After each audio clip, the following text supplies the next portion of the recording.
Think about what you really know about abusive relationships, especially if you grew up in a loving home where your parents never raised their voices. Chances are, your understanding comes from things you've read online or heard in conversations with friends or coworkers. But abuse is a lot more than what you might think. It's all about controlling and restricting another person. Today, we're going to focus on one of the most brutal forms of aggression, and we'll keep coming back to it throughout this discussion: the restriction of personal freedom.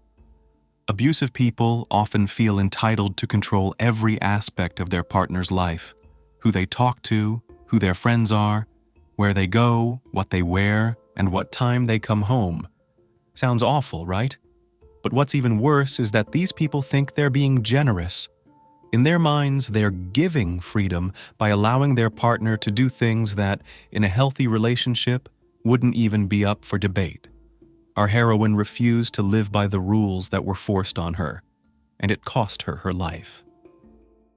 So, let's start the story and figure out if there really was abuse in this family, or if the public just wanted to paint the husband as an abuser to hold him accountable for his wife's murder. Cary, North Carolina, is the perfect town for quiet family life. It's so safe that after living there for years, people stop locking their cars or even the front doors of their homes. There's no crime or racial tension, great schools, open roads, and friendly, smiling neighbors. This is the town the Coopers chose to start their family and build a happy life. Brad and Nancy Cooper seemed to live the perfect life outside their home. Brad was a smart, successful IT engineer. Nancy was athletic, beautiful, fun, and the best mom to their two young daughters. They led a calm, quiet life. Brad worked, and Nancy took care of the house and the girls. Nancy, a former competitive runner, made sure she stayed in shape and took great care of herself. July 12th, 2008, started out like any other day. Nancy went out for her morning run, but she never came back. What happened next is disturbing, complicated, and will leave you wondering what really happened. The story is so tragic that all it left Nancy and Brad's family with were questions and a small hope for justice. That afternoon, Jessica Adam called emergency services to report her close friend Nancy Cooper missing. Her voice shaking, Jessica told the dispatcher that Nancy had gone for a run at 7 a.m. but hadn't returned home. The two friends had plans to meet, but Nancy never showed. Even worse, Jessica had tried to reach her for hours, but neither Nancy's cell phone nor her home phone answered. Brad was at work and didn't take his wife's disappearance too seriously. He assumed Nancy had just taken a longer walk than usual and would be back soon. But even by evening, she still hadn't returned. To understand where Nancy might have gone, let's take a closer look at the history of the Cooper family, and maybe some answers will emerge on their own. In the 1960s, University of British Columbia graduate Harry Renz and Donna Audrey decided to make their relationship official by getting married. Over the next few years, they had 4 children, a son named Jeff and 3 daughters, Krista, Jill, and Nancy. Living in Edmonton, they raised their children in a loving, supportive home.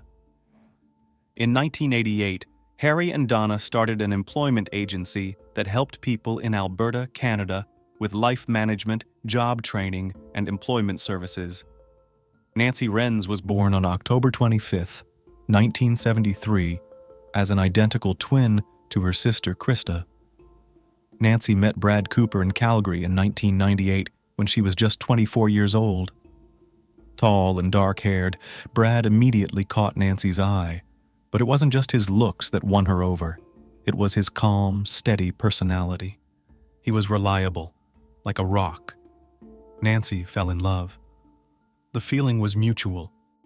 Nancy was also tall, blonde, fit, and had a quiet charisma that stirred something in Brad's heart.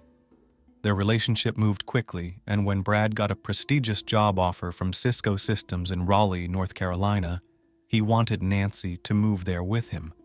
To make the immigration process to the U.S. smoother and to stay together, Brad and Nancy got married in the fall of 2000. At first, it might seem like they got married for immigration reasons so Nancy could move with Brad, but the couple had already been planning a wedding for the fall of 2002. After they moved to North Carolina, Brad started building his career at one of the largest companies, while Nancy was forced into the role of a stay-at-home mom. Brad's career took off. At Cisco Systems, he became a specialist in combining internet technologies and phones, working as a VoIP engineer and architect. Brad was one of just 152 experts in networking technology. The family lived comfortably. Each of them had their own BMW in the driveway, but Nancy became a prisoner in her own home. To be in the U.S. as a Canadian citizen, you can visit, but you can't work without a permit. Over the next few years, the couple had two beautiful daughters, Bella in 2004 and Katie in 2006. Neighbors said Nancy was a loving and hands-on mom who spent lots of time playing with her kids at the playground. But she didn't have a job, and she really couldn't, since she didn't have a U.S. work permit. Sure, she was still a Canadian citizen, and she could have found some under-the-table job to earn a little cash. But Nancy dreamed of having a career and being more than just a wife and mom. Now, let's talk about Brad. Bradley Graham Cooper was born in the early 1970s in Medicine Hat, Alberta. After high school, he earned a Bachelor of Science degree in computer science from the University of Calgary. After graduating, he landed a job at Trans-Canada Pipelines as a network engineer. In 1998, he crossed paths with Nancy Renz, and sparks flew instantly. Over time, he grew close not only to Nancy, but also to her family, including her parents, impressing them with his tech skills by helping with their computers and joining in all the family events.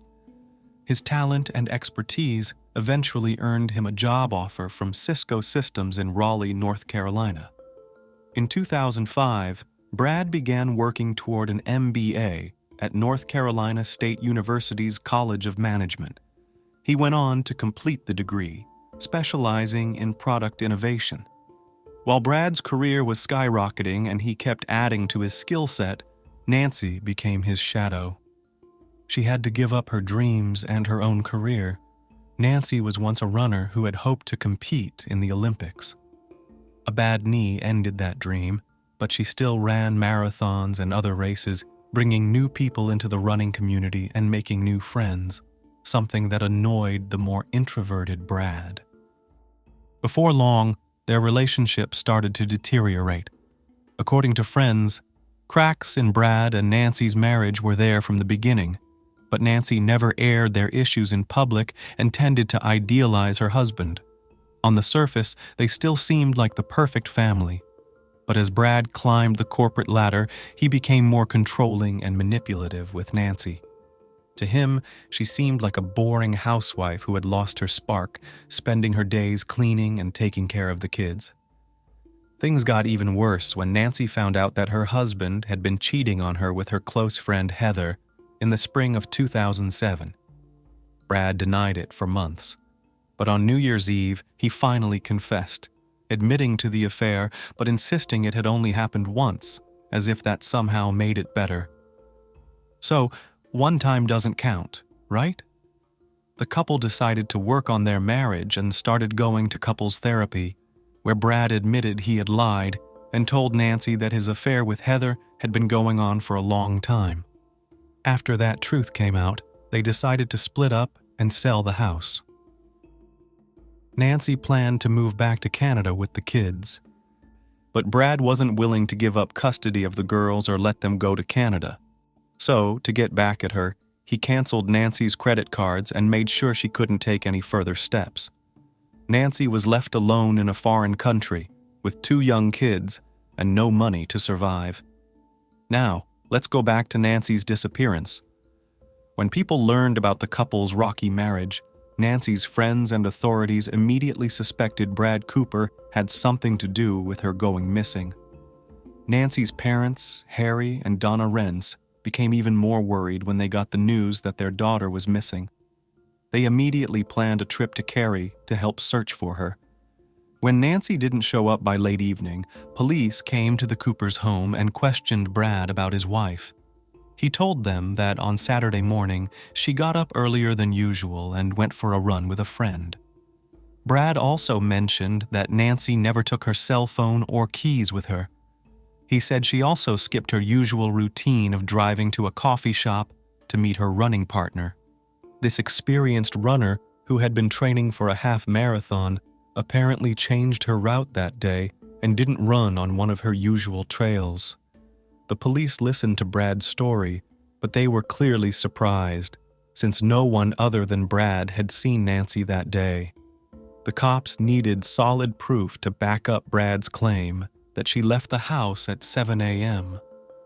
Where were the witnesses, besides her husband, who saw her leaving, getting into a car, or even just walking down the street that Saturday morning? There weren't any. No one had seen Nancy since Friday night when she spent time at a friend's house across the street. Brad claimed she had plans to meet a friend later that day, which was actually her usual running partner. A search party was organized to find the missing runner. Could she have run away to escape her troubled marriage? Not without her kids, her friends would have said. After several days of intense searching, Nancy Cooper's body was found about 3 miles from her home, off her regular running route. A man walking his dog discovered her lying face down in a drainage ditch. He saw her body in a stormwater drain. She was wearing only a sports bra, and there was a single diamond earring in one of her ears. The medical examiner determined that the cause of death was strangulation, and her hyoid bone was broken. There were no other injuries or signs of sexual assault on her body, but every murder has a motive, and the police needed to find it. Once Nancy's body was found, many people immediately pointed the finger at Brad. He was the most obvious suspect. Shortly after, Cary investigators confirmed her death was a homicide. Police searched the couple's home and seized several items as part of the investigation. They reported that Nancy Cooper's phone and keys were found inside the house, though her friends told the police she always took them with her. When police interviewed Brad Cooper on the day his wife went missing, they noticed some small red marks and scratches on the back of his neck. This was noted in the police report, but no official explanation was given. It also became clear that no one other than Brad Cooper had seen Nancy after she left the Friday night party at a neighbor's house, which she attended alone. Although a friend did speak with her on the phone at 10:30 p.m. that same night, no one saw her after that. Investigators kept searching for evidence related to Nancy Cooper's death and worked quickly to identify their prime suspect. And it didn't take long for them to find one. The relationship between the couple caught the investigators' attention, and more importantly, Brad was the last person to see Nancy alive. In homicide investigations, the husband is usually the first person they rule out before they can move on to other suspects. The evidence led the police to issue overnight warrants to search the Coopers' home, their 2 cars, and Brad Cooper himself. It was clear the police were in a hurry to treat the family home and the cars as potential crime scenes. They used luminol to check for bloodstains and searched for other evidence in the house or one of the cars. They also collected Brad's hair, fingerprints, and DNA for comparison with evidence they might find at the crime scene or where the body was found. They also planned to inspect and photograph any cuts, scratches, or other marks on Brad's hands and body. Remember, the Coopers were married, lived in the same house, and often shared a car, so any physical evidence connected to the crime would first need to be explained in the context of normal family life. And some odd details did come to light. Investigators found out that on the day Nancy disappeared, Brad had spent the morning doing laundry, vacuuming, and mopping the floors. He didn't deny that he had bought bleach and other cleaning supplies the day before. The police found it unusual that he was deep cleaning the house on the very morning his wife went missing. Of course, we don't know if Brad Cooper actually bought the bleach with any sinister intent. The police did take several boxes and bags of potential evidence from the Cooper home, all of which needed to be processed to see if they had any connection to Nancy's death. The information Brad Cooper provided about the extensive cleaning of the residence doesn't match up with what we learned from interviews with people who knew Brad and Nancy during their marriage, the police stated in written testimony. The police also reported that Brad had cleaned the trunk of his wife's car but not the interior. Brad claimed he had spilled gasoline in the trunk, but the police didn't detect the smell of either gas or cleaning fluid. Prosecutors stated that at the time of Nancy Cooper's death, the couple, both Canadian citizens, were in the process of separating, with plans for Nancy to return to Canada with their kids. However, in April 2008, Brad changed his mind, removed Nancy's name from their bank accounts and credit cards, and took the kids' passports to prevent her from leaving. As part of the investigation, Brad's computer was searched for documents that might contain information on how to kill someone or dispose of a body.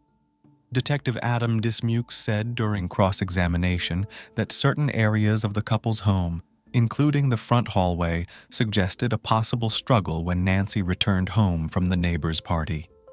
As they reviewed dozens of photos taken at the Cooper house, while the case was still being treated as a missing persons investigation, Brad's lawyer, Howard Kurtz, questioned Detective Dismukes, trying to argue that the evidence didn't point to Brad's guilt.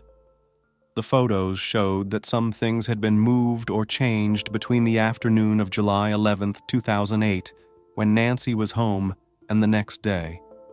Decorative ducks that had been on the credenza and bamboo sticks in a vase in the foyer were missing in one of the photos, leading the detective to believe a struggle might have taken place there.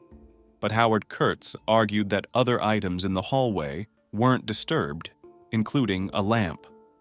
He pointed out that there were no scuff marks on the floor and that the police never searched for the missing items.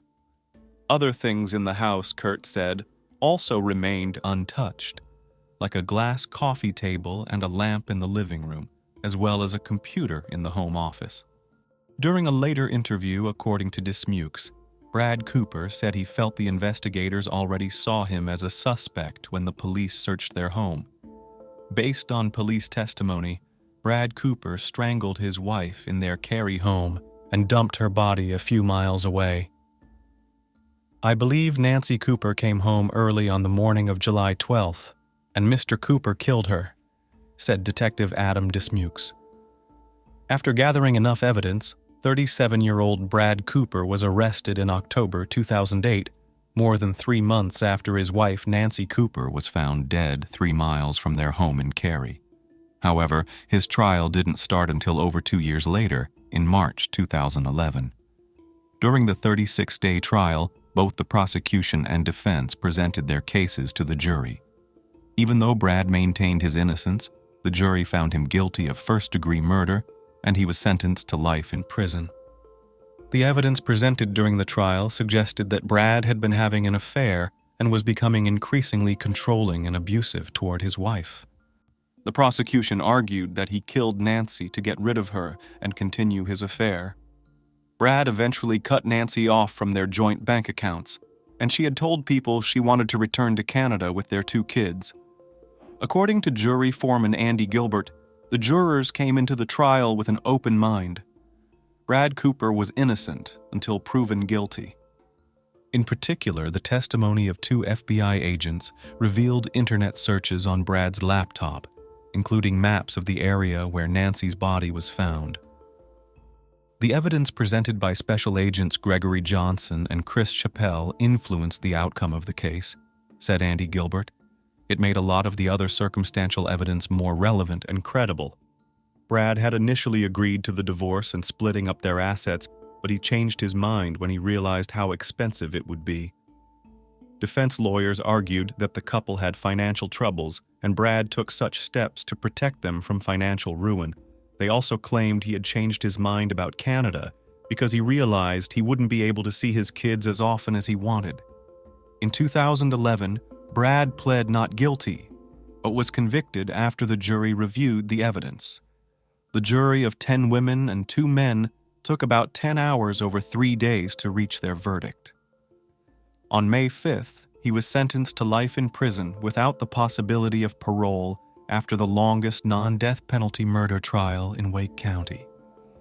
Nearly 100 witnesses testified over the 36 days as prosecutors tried to prove that an angry, frustrated Brad Cooper, fed up with his wife, planned and carried out her murder in the early hours of July 12, 2008.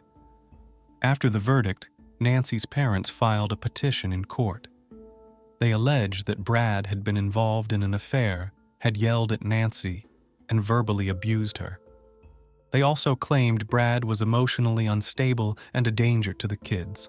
Court documents revealed that Brad had attempted suicide multiple times as a teenager and again more recently, the previous winter. In 2013, he appealed to have his conviction overturned, and the case was reviewed for a retrial. While awaiting trial, he pled guilty to second-degree murder and received a sentence of 12 to 15 years, including time already served. Meanwhile, Brad continued to fight Nancy's family for custody of their 2 daughters. However, his guilty plea forfeited his rights, allowing Nancy's twin sister to take custody of the girls. Defense lawyers believe they have a strong chance of appealing the conviction, claiming that the jury was never allowed to see evidence proving that Brad's laptop had been tampered with. They also argued that the police ignored evidence in their investigation that could have helped identify Nancy's real killer or killers, focusing solely on their "Brad did it" theory. So, who is Brad Cooper? Victim of circumstances or a cruel tyrant?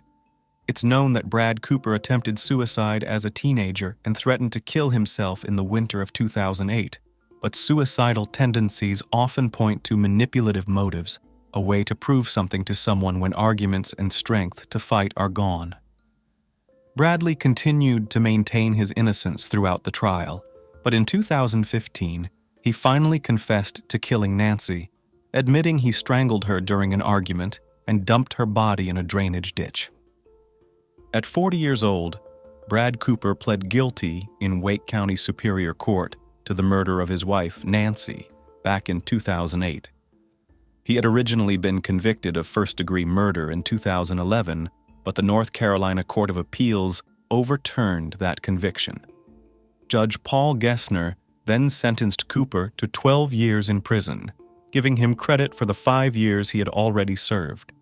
Brad Cooper remained in the Wake County Justice Center under a deal that reduced his life sentence without parole after he pled guilty to second-degree murder.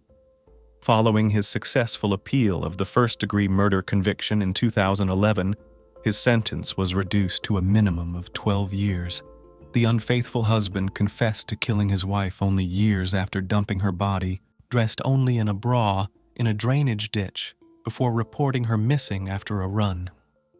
Brad answered yes when the judge asked if he had killed Nancy, the mother of their 2 children, and hidden her body at a construction site in Cary, North Carolina in 2008. This was the first time he had admitted to the crime in court. According to prosecutors, Brad, now in his 50s, was having affairs with several women, including a neighbor, while his wife was trying to end the marriage and move back to Canada. As part of the agreement, Cooper also gave up his parental rights to their daughters, Katie, now 8, and Bella, now 10, allowing them to be adopted by Nancy's twin sister, Krista Lister. After the hearing, Nancy's father, Harry Renz, said, "When we started this process many years ago, I said I wanted the person responsible for this crime to come forward, admit guilt, and acknowledge their actions. Finally, that's happened." Nancy was a 34-year-old athlete and mother of 2 young girls. She was in a troubled marriage and had asked her husband to move out and let her leave their home, but he refused and dealt with it in his own way. After serving his 12-year sentence, Bradley Graham Cooper was released from the Mountain View Correctional Institution in Spruce Pine, North Carolina, on November 23, 2020. Immediately upon release, he was taken into custody by U.S. Immigration and Customs Enforcement to begin the process of deporting him back to Canada. As of now, he reportedly lives in Canada but has no rights to contact either of his daughters. These days, it seems he prefers to stay under the radar and avoid public attention. People in Brad Cooper's position need to learn how to meet their needs in relationships honestly, how to compromise, communicate, and listen, and how to build connections where they're also heard and understood. It's harder than getting your way through manipulation, but it's far more productive and offers a real chance for closeness, self-awareness, and freedom from the crushing weight of loneliness. Nancy's murder is a case of domestic violence at its worst, and I urge anyone in a difficult relationship right now to take the steps necessary to ensure their safety. Don't wait, and don't think it couldn't happen to you. Inevitability. When one person goes missing, it's always a tragedy for their family. But imagine the horror that befalls the loved ones if an entire family disappears. And if there are children involved, the grief is indescribable. Matters concerning the life and health of children are always perceived with a special sensitivity. They are innocent from birth. Unfortunately, there are times when these little angels suffer and bear responsibilities just as adults do.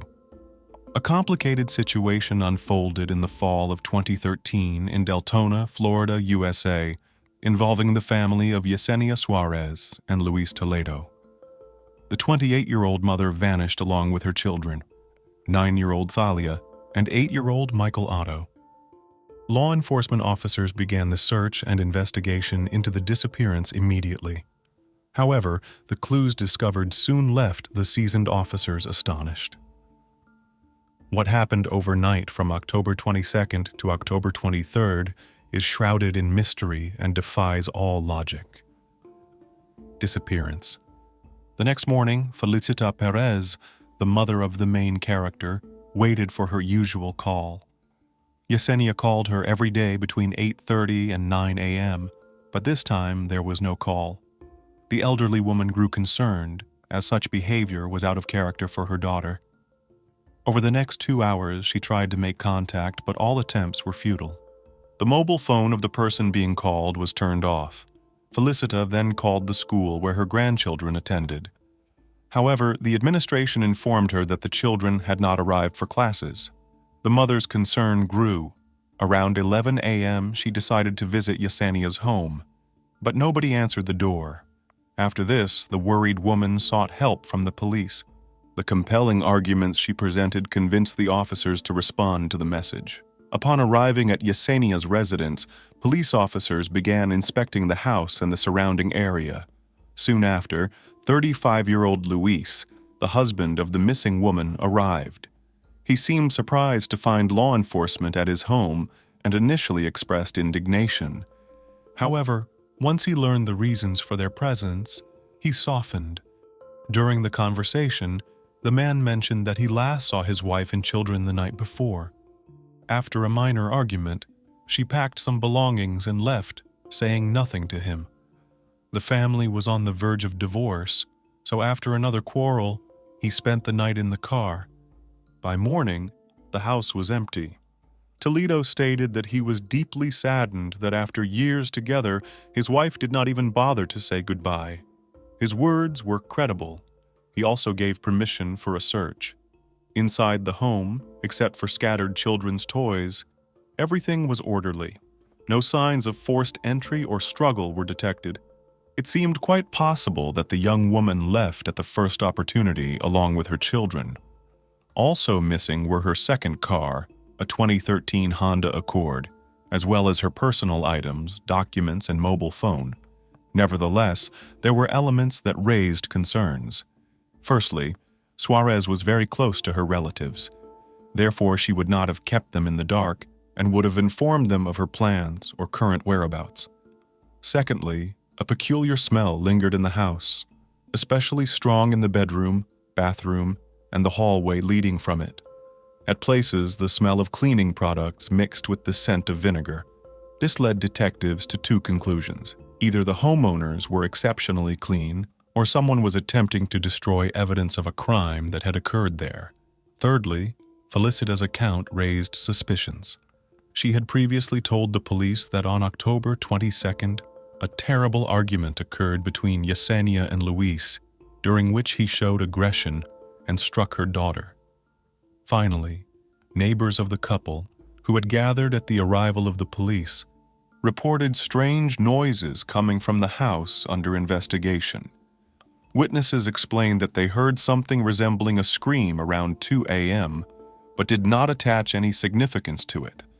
Altercations among teenagers in this area were not uncommon.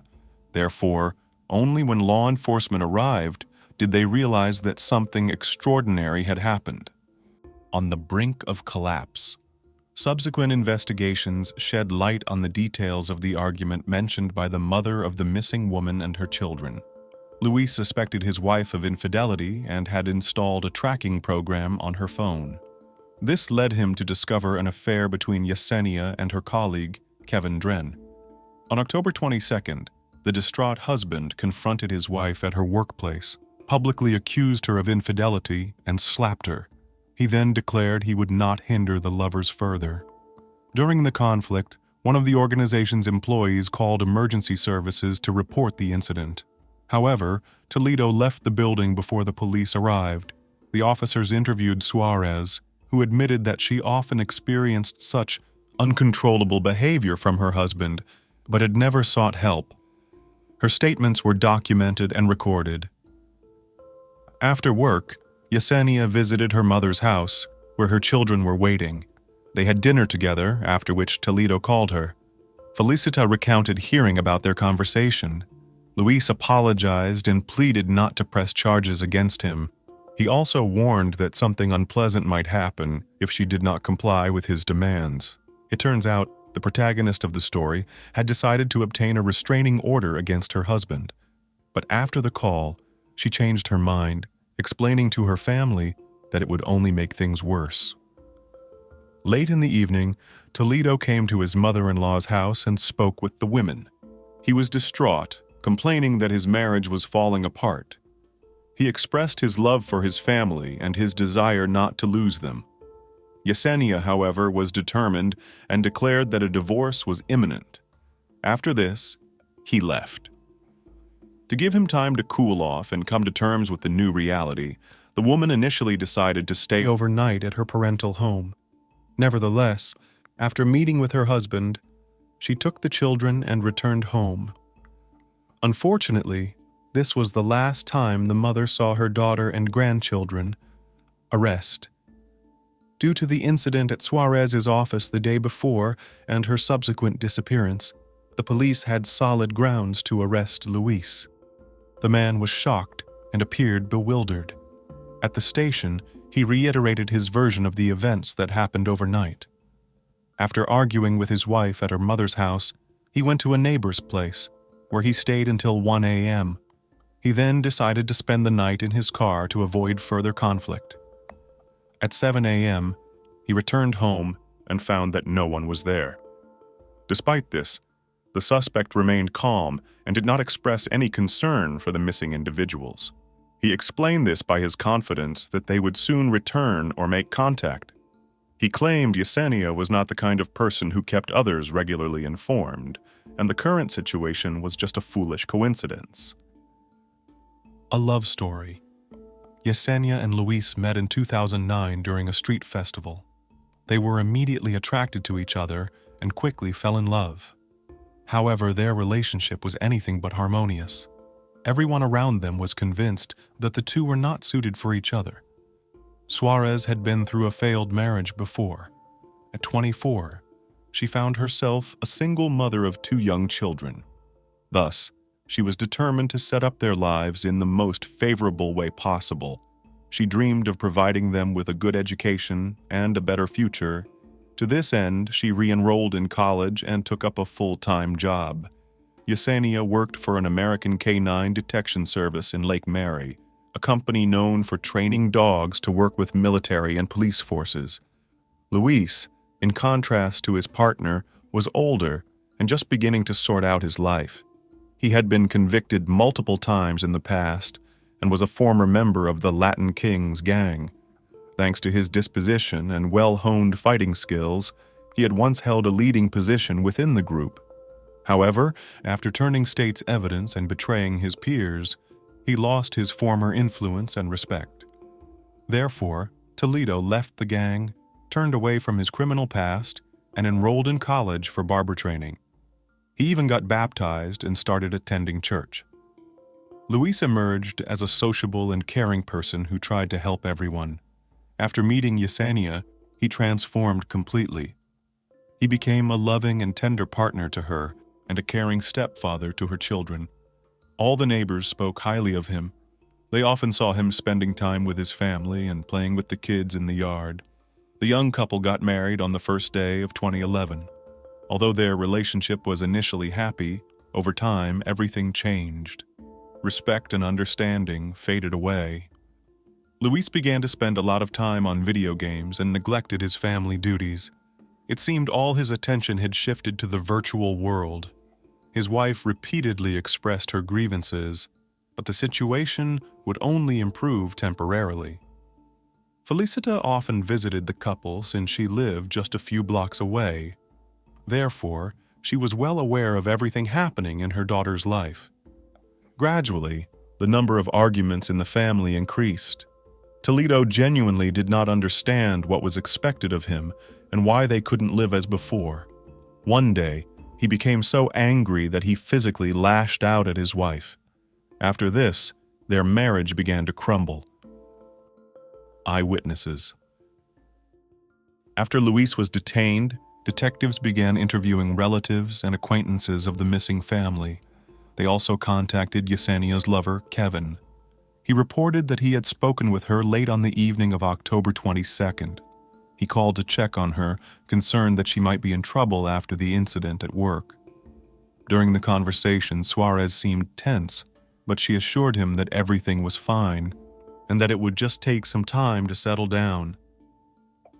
Sometimes her voice sounded unclear, which made him think that she might have had a drink. Their conversation lasted about 5 minutes. At the end, Yesenia wished him a good night and said goodbye. It was clear that Kevin did not know where she was and was genuinely worried that something irreparable might have happened to her. Later, a call came into the police station from Jackson Titian, a neighbor of the suspect. The young man lived with his mother across the street and had inadvertently witnessed the events unfold. He reported that at 6 a.m., Louise came to him asking for help with a task. He needed to pick up a neighbor on his way back from Lochmere, but he did not explain why. Meanwhile, Toledo got into Yesenia's car, leading the student to assume that her vehicle needed repair and they were heading to a garage. However, the reality was different from what he had imagined. They drove for about 30 minutes and then stopped in the parking lot of a large supermarket. Luis got out and started cleaning the interior of the car. Jackson noticed how thoroughly he wiped down the cabin, all the doors and windows, using a cleaning agent. Afterwards, he put the car mats, a rag, and gloves into a bag and then disposed of the bundle in a trash container.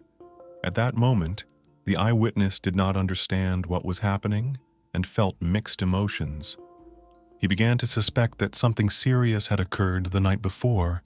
Yet, on the other hand, if Toledo was hiding something, why would he take him along? After leaving Yesenia's vehicle, the men headed back. This time, Louise drove while Tishan was sent to the back seat. The ride back to Delton was silent.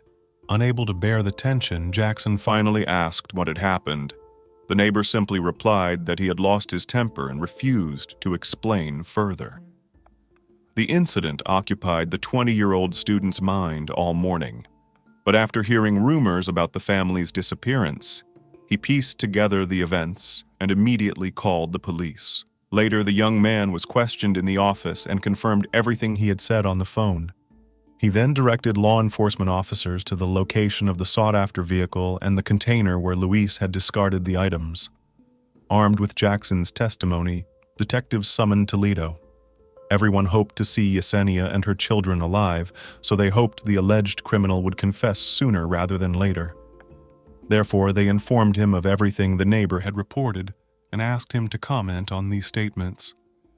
However, the suspect suggested that the law enforcement officers were bluffing and refused to engage in conversation. Investigation. Detectives knew that solid evidence was needed for substantial accusations, so they didn't rush things and instead headed to the parking lot. The sought-after car was indeed there, but it was empty. However, Yesenia's personal belongings were found inside: her purse, Idaho card, wallet, work pass, and mobile phone. Forensic experts examined the vehicle for DNA, blood, or fingerprints, but were unable to find anything conclusive. The experts stated that this was because the car had been cleaned thoroughly. Later, it was discovered that the garage keys still bore a single fingerprint, which turned out to be the suspect's. In the trash bin that Tishan had pointed out, they found a bag containing cleaning supplies, a rag, and some clothing. Additionally, bloodstains were found on the discarded mats and men's shoes. A wet shower curtain and the same cleaning products were then found in a container near the couple's home. When the house was thoroughly inspected, it was difficult to find any traces. However, experts were able to find a few stains in the bathroom. Blood spatters were found on the cabinet doors and on the floor under the bathtub. DNA analysis determined that they belonged to Talia and Michael. After this discovery, the lead detective expressed doubt that the missing persons would be found alive. Nevertheless, the search continued. The operation involved relatives and acquaintances of Yesenia, as well as numerous volunteers. They searched everywhere, using dogs and divers, but to no avail. It became obvious that the only person who could give any information was Luis, but he continued to remain silent. Confession. Eventually, during the third interrogation, Toledo cracked and confessed to Yesenia's death. However, he continued to deny that he had harmed the children. He recounted that Jackson Tyshawn had come over to his house in the evening to play video games. Suddenly, his wife and children appeared on the doorstep. She no longer liked his games and was even more upset by the events of the day, so she demanded that they leave. But when Luis refused, Yesenia walked up to him and started shaking him by the shoulders. To make her stop, he punched her in the neck. Unfortunately, he didn't calculate the force and the blow proved fatal. She couldn't breathe. I could see her gasping for breath and I couldn't do anything to help. She ended up dying looking at me. The suspect finished his story. The detective then provocatively asked, "Do you miss your children? Would you trade places with them?" Toledo nodded silently. The investigator then asked him to explain how they died. The suspect's behavior changed, and he stated that they were massacred by a neighbor who was present. After Yesenia's death, Talia and Michael ran into the room. They saw their mother lying on the floor and began screaming. Luis therefore asked Jackson to take them to another place. However, he soon heard loud noises and followed them into the bathroom. When he looked inside, he saw that they were lying on the floor and the neighbor was holding an axe. Luis burst into tears. The man added that after the incident, he was in shock and lost all self-awareness, and Jackson took advantage of the situation and got rid of the bodies. There was silence in the interrogation room. The last hope of finding the missing alive was gone. All that remained was to find the bodies, but the likelihood of finding them was rapidly diminishing. The detectives doubted the man's sincerity. Nevertheless, his claims had to be verified. So Jackson Tykon was questioned again. He was immediately told the neighbor's version of events. The young man stated that after returning home from college, he never went out again. He also noted that he had no reason to end the lives of Yesenia or Michael and Talia. Moreover, he personally went to the police and reported the incident. Soon his alibi was confirmed. He was cleared of suspicion and released home. The desire to end it all. The search for Yesenia, Michael, and Talia continued relentlessly. Despite considerable public attention and the large number of people involved, the efforts were unsuccessful. Every neighborhood was combed, including woods, bodies of water, and local landfills, all to no avail. Detectives feared that without the bodies, there might not be enough evidence to convict. However, something unexpected soon happened. During one of the routine interrogations, Toledo asked to use the restroom. Accompanied by several officers, since the restroom was at the other end of the building, they had to walk a short distance. During this walk, the detainee asked for a favor. He wanted to be taken home so that he could end his life. Understandably, he was not released. Instead, Luis asked the officers to remove his handcuffs so they could shoot him as if he were trying to escape. This bizarre request was also ignored. In response, one of the officers asked where his family's bodies were. Toledo muttered that he would never reveal that information. When the detainee entered the restroom, he managed to close the door behind him. Soon, there was the sound of breaking glass. It turned out that the suspect had broken the mirror over the sink and used the shards to slash his wrists. He was clearly determined to end his life and was doing everything he could to do so. But it was unclear what was driving him. Was it guilt and remorse for what had happened, or fear of the punishment awaiting him? Later, he did give an explanation for his actions. The policeman broke down the door and pulled out the bloody man, whose devious plan had failed. He received timely medical attention, and his life was not threatened. However, the detainee's behavior revealed much. It turned out that he feared retaliation from his former colleagues, who traditionally had an unkind attitude toward those who harmed children, unlike their attitude toward unfaithful spouses. Luis realized that if he ended up in prison, he was in for a rough ride. His past convictions when he turned in the Latin Kings leaders and the new murder charges would weigh heavily against him. This was confirmed by the contents of his letters sent during the investigation. In one of them, he expressed his desire to tell the whole truth, but could not, as it would be used against him. He reminded everyone that Yesenia had been unfaithful to him, and added that he would never harm the children in any way. "I love them more than anything and continue to love them to this day," he wrote. On October 28, Luis was charged with Yesenia's murder, and the following January, with the murders of Michael and Talia. The prosecution did not rule out that a third person was involved in the crime and helped the accused dispose of the bodies. Given his past criminal experience, Toledo also knew how to clean up a crime scene professionally on his own. Justice has been served. The trial of the man took place in 2017. The prosecutor argued that the accused committed the crime out of jealousy. However, he did not confess to ending the lives of Talia and Michael, since there was no justification for such actions. Therefore, Luis came up with an absurd story involving a neighbor. Kimberly Lasanta, Toledo's sister-in-law, testified in favor of the prosecution. She told the court that because of numerous threats from him, she obtained a restraining order against him. She claimed that Luis had previously sent her text messages threatening to take the children and send someone to harm her. At trial, she testified to her constant fear of him and produced the saved text messages. The defense, on the other hand, attempted to incriminate Jackson Tycon, resulting in a lie detector test and searches of his home and car, though nothing incriminating was found. That day, Jackson was indeed troubled by Luis's erratic behavior. Luis looked tense and scared, but Jackson didn't bother to get to the bottom of it because he couldn't imagine the horrible events that had transpired. Felicita and the children's biological father attended the trial. Relatives of the victims seemed overwhelmed with grief and were almost ready to confront Toledo in the courtroom. After 7 hours of deliberation, the jury found the defendant guilty of second-degree murder in the case of Yesenia and first-degree murder in the case of Talia and Michael. Luis was sentenced to 3 life terms without the possibility of parole. Interestingly, he initially asked for the death penalty, explaining that death row inmates do not face other inmates.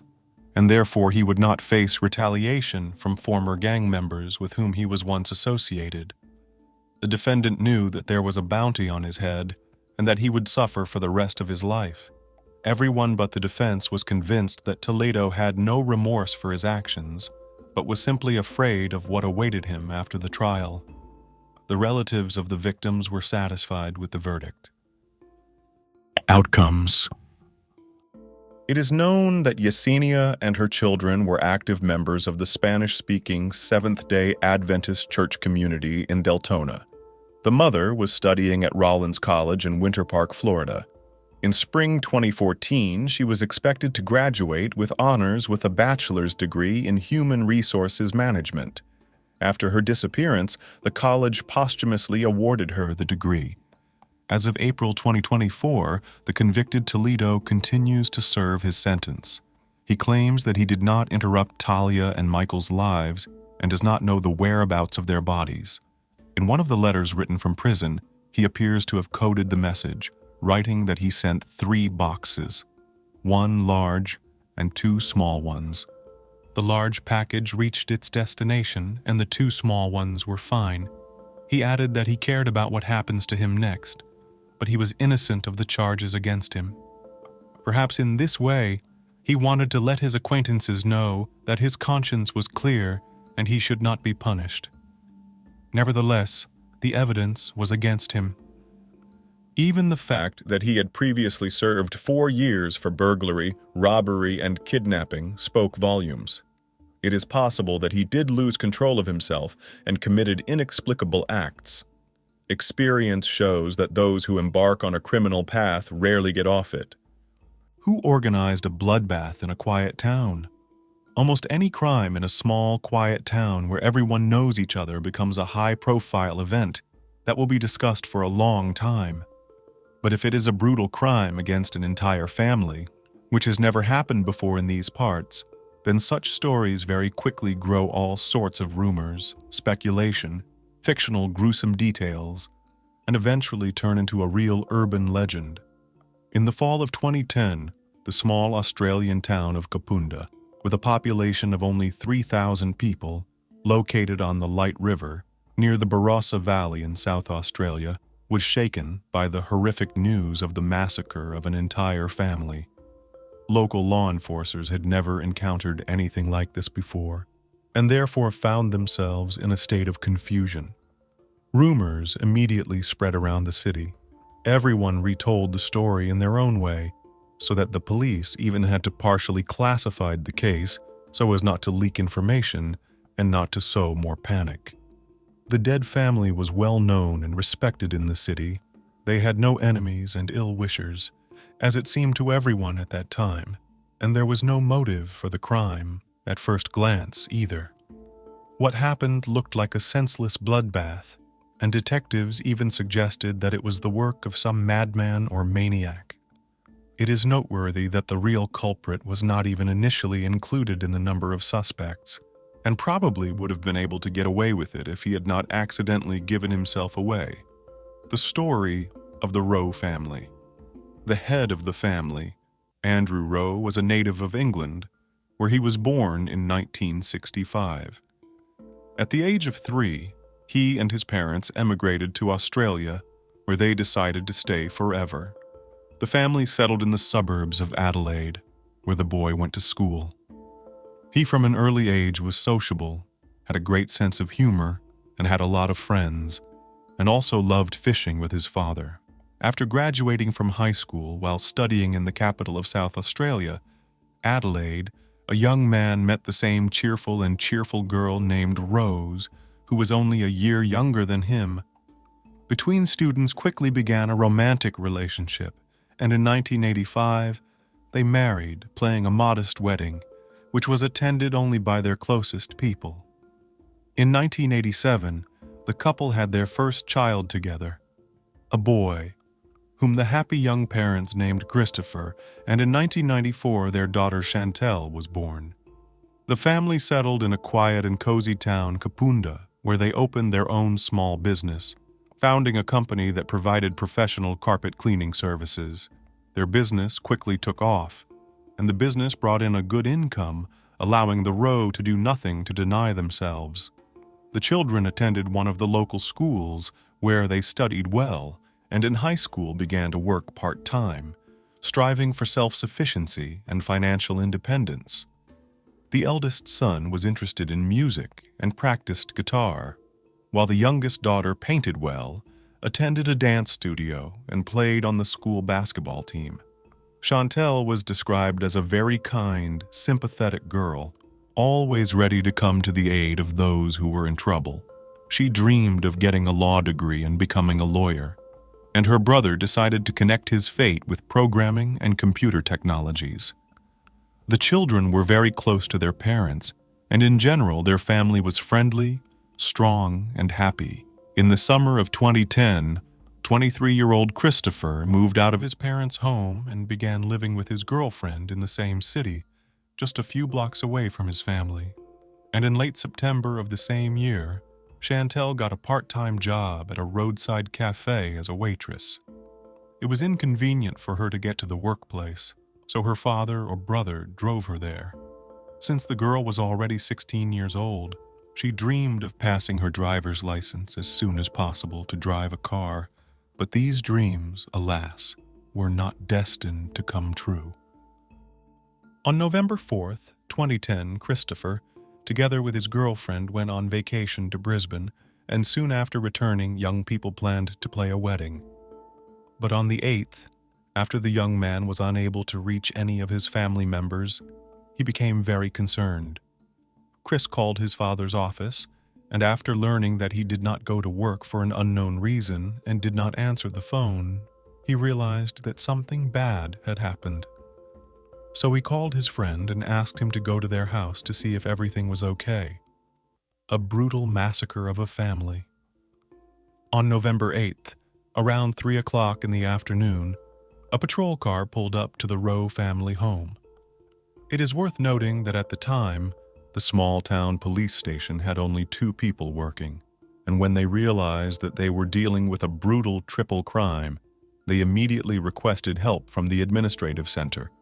The picture of the crime was so shocking that even the experienced detectives who came from Adelaide said they had never encountered anything like it. The house inside looked like the set of a horror movie. There was blood everywhere, on the floor, walls, furniture, curtains, and even the ceiling.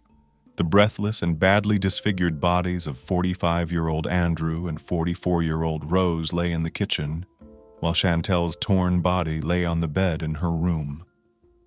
All members of the family had suffered dozens of penetrating stab wounds and had died long before police and paramedics arrived. Almost immediately, suspicions arose that the crime was of a personal nature because nothing was missing from the house, nothing was searched, and valuable things, phones, laptop, expensive camera, and even money were lying in prominent places. It was also suggested that the killer was not alone, because it is not easy to cope with 3 adults. Either it was a tall, sturdy, and physically strong man.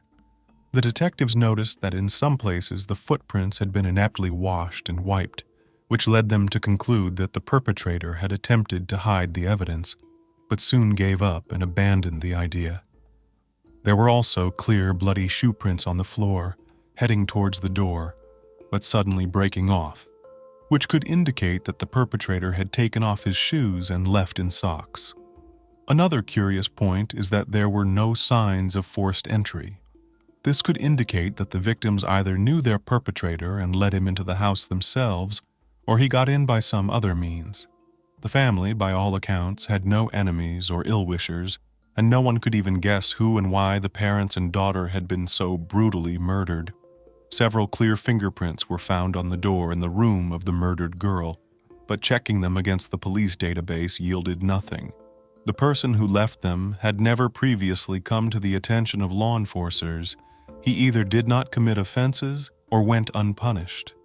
The house was cordoned off as a crime scene, and the area was fenced off from prying eyes, as well as from the press representatives who arrived here. Almost immediately, it was decided not to disclose details and not to spread the word about the investigation, so as not to scare the criminal and not let him lie low or escape. Nevertheless, rumors about the maniac quickly spread through the city. People became afraid to go out in the street at night and locked their houses with all the locks and bolts. First suspects. As wild as it may sound, the first suspect was the only surviving family member, Christopher. At the time of the tragedy, he was in Queensland, where he was vacationing with his fiancée in Moreton Bay on the Pacific coast. He was the first to sound the alarm when he discovered that his loved ones were out of contact, and took the first flight home when he learned the shocking news, but his alibi and fingerprints were checked first. However, he was immediately ruled out as a suspect, as he was indeed on the other side of the continent at the time of the crime. A curious fact was that the young girl, the perpetrator after the massacre, changed into clean clothes and laid on the bed. At the same time, there were bloody drag marks near the bed, which indicated that Chantel probably tried to hide from her executioner under the bed, but he pulled her out of there. In addition, forensic experts soon determined that she had been abused before her death. As noted earlier, it looked like the crime was very personal, and the perpetrator clearly had a grudge against the victims, hence such senseless cruelty. The head of the family received 36 stab wounds, and his wife was stabbed 50 times all over her body. And judging by the traces, she was attacked twice. But after the first attack, she managed to survive, and she even tried to call for help. On the body of the girl, forensic experts counted 33 stab wounds. In addition, she was abused. The police immediately began to find out whether the deceased was in a relationship, whether she was dating someone, and whether she had obsessive fans. It soon became known that the girl had been dating a guy named Dylan for about a year, with whom they went to the same school. The young man was also 16 years old, and the detectives doubted that such a brutal crime could have been committed by this young guy. Nevertheless, they needed to talk to him, check his alibi, and get his opinion as to who might have wanted to harm his girlfriend and her loved ones. Dylan willingly agreed to cooperate with the police and told them everything he knew. According to him, he and Chantel had a wonderful relationship. They loved each other and were going to get married as soon as they became adults. The death of his beloved girl was a huge shock for him, and he simply did not know how to live on. At the time of the massacre of the Rowe family, the guy was in a neighboring city on the anniversary of his grandfather, and his alibi could confirm dozens of people. The young man has also been ruled out as a suspect, searching for evidence and witnesses, so the police had fingerprints of the criminal, as well as his seminal fluid found on the body of the deceased Chantel, from which they managed to extract DNA, but it also did not appear in the police database. Notably, the family was massacred with carving knives that the perpetrator removed from a stand in their own kitchen. This could indicate that the crime was not planned in advance and could have been spontaneous. The murder weapons themselves could not be found at the scene, so the murderer took them with him when he left. Experts determined that the victims were killed between midnight and 2 a.m. One of Rowe's neighbors admitted that around 1 a.m., he heard Rose call for help twice, and then there was a thud, as if something heavy had fallen, and then everything went quiet. He thought it was strange, but he did not call the police, deciding that it was just a simple domestic quarrel between the couple, and he should not interfere in their family affairs. No strangers were seen near their house that evening. Police officers were carefully combing the area around the house looking for evidence or instruments of crime. It was also decided to reach out to the residents of the town through the media and encourage them to share any information that could help the investigation move forward in the case. But this approach rather made the detectives' job more difficult. Almost immediately, the police began to receive dozens of calls from concerned people who wanted to help, and all the information received had to be verified. Callers reported suspicious people, cars, tried to connect what happened with a gang of bikers, with drug dealers, and even reported suspicious posts on social networks, found in the profiles of local residents. However, all the incoming information did not help law enforcement officers. 2 days before the tragedy, among the things in the house was found an expensive camera that belonged to the dead girl. As it turned out, Chantel was fond of photography, and detectives assumed that there may be pictures that would help the investigation. There were indeed many photos on the memory card, but the last ones interested the police most of all. It turned out that 2 days before the tragedy, on November 6th, in the house of Rowe was a friendly party, which was organized by Chantel. Her parents that day left with a sleepover to relatives, and she decided to take advantage of their absence.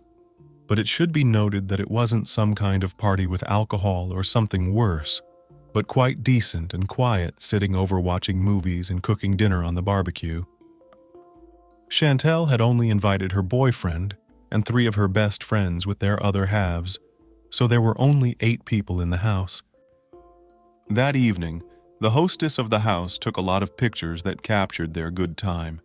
Some of the photos of the guests present that same evening published on their pages in social networks, noting friends there. All the friends stayed the night at the house Rowe, and returned in the morning. Andrew and Rose even cooked breakfast for the guests, having a sit-down in the backyard.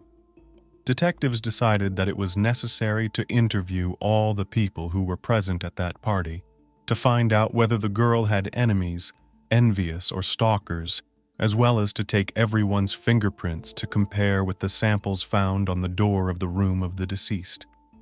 Chantel's friends still couldn't believe what had happened. They tried their best to help the investigation and showed up at the station to testify at the first call. The boys provided their fingerprints and DNA samples, but they did not match those found at the crime scene. They also allowed access to their social media pages and phones, and they also detailed all the events that took place at what turned out to be the last party. Dylan recalled that on Sunday, his girlfriend complained that she was not feeling well and probably had a cold. In the evening, she had developed a fever and realized that she couldn't go to work the next day, so she had called her boss and warned him about it. The next morning, around 5 o'clock, the guy texted her and asked how she was feeling. He saw the message light up as read, but Chantel never responded. The guy did not know that at that time his beloved and her parents were already dead, and the message was read by the criminal. Moreover, the police found out that the criminal even tried to write a reply text message, but since Chantel forgot to recharge her account, the message never went away. Nevertheless, the perpetrator tried to create the illusion that young Rowe was still alive. Unexpected suspect. Dylan and several close friends of the deceased helped police officers compile a list of all the people in Chantel's entourage with whom she had been in contact. Law enforcement began working their way down that list, talking to and checking out everyone listed there. After about a week, they reached a certain 18-year-old young man named Jason Downey. He had previously attended the same high school as the deceased and her boyfriend, but had graduated last year and was now working at a local auto repair shop. Initially, Jason didn't raise any suspicions at all. He was of average height, very thin, even skinny, and looked completely harmless. They planned to just interrogate him and let him go, but the young man began to behave strangely. Instead of answering the standard questions asked, he started complaining that Chantel didn't invite him to her party because everyone there was in pairs, and he didn't have a girlfriend. And afterward, he claimed that he had an alibi for the night of the crime, although no one had even asked him about it. The behavior of the guy seemed very suspicious to the law enforcers, and therefore it was decided to check him to the fullest extent, including fingerprinting and taking a DNA sample.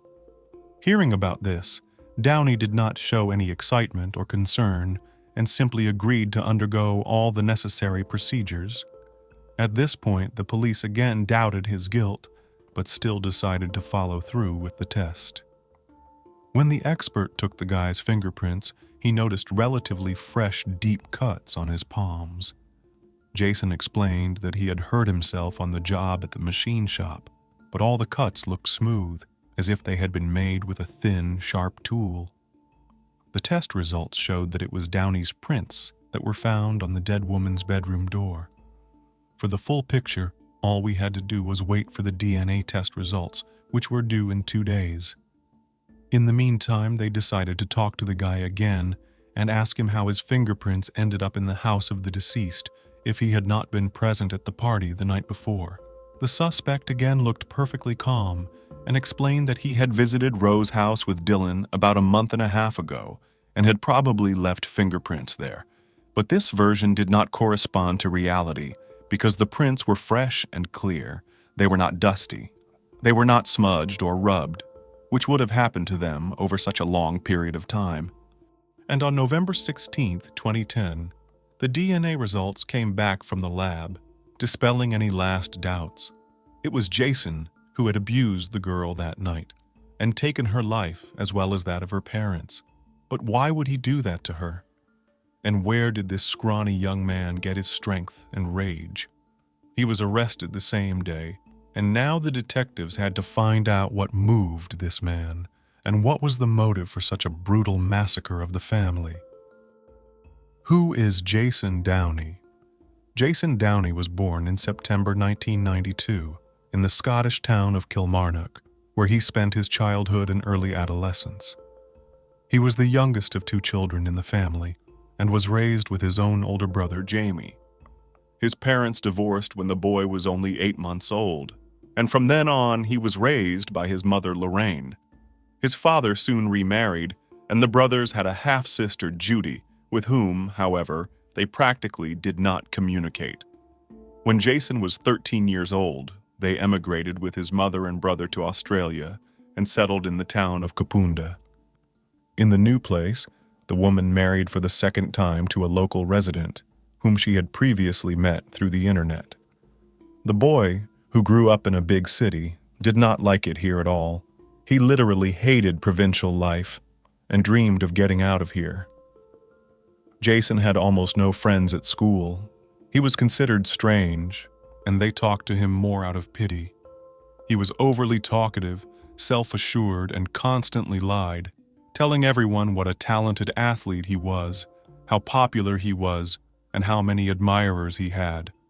In reality, girls ignored him. No one wanted to get involved with this odd and ugly young man. Dylan and Jason played on the same basketball team, and Dylan felt sorry for Jason because almost no one wanted to be friends with him.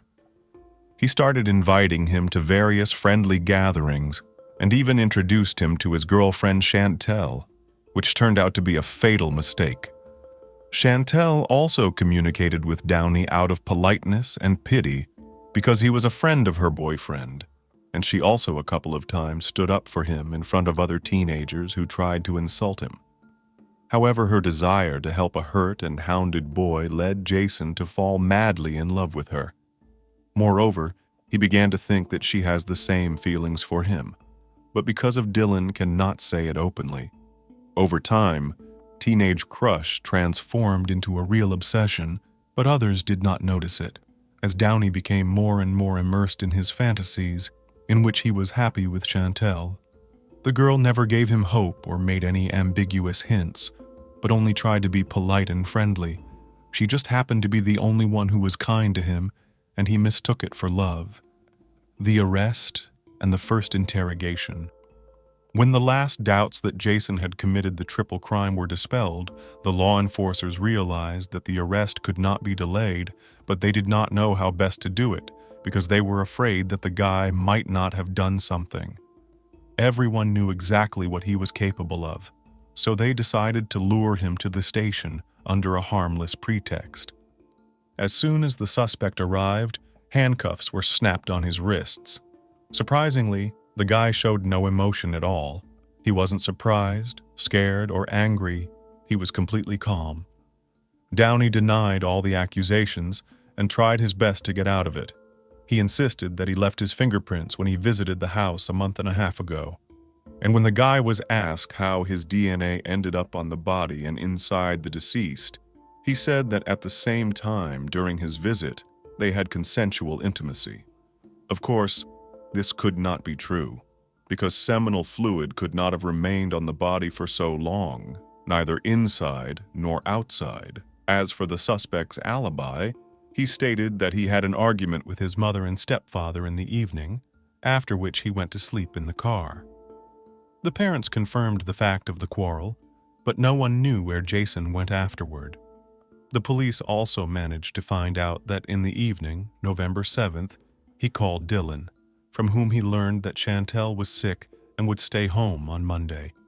Apparently, it was after this conversation that he decided to go to Rose's house.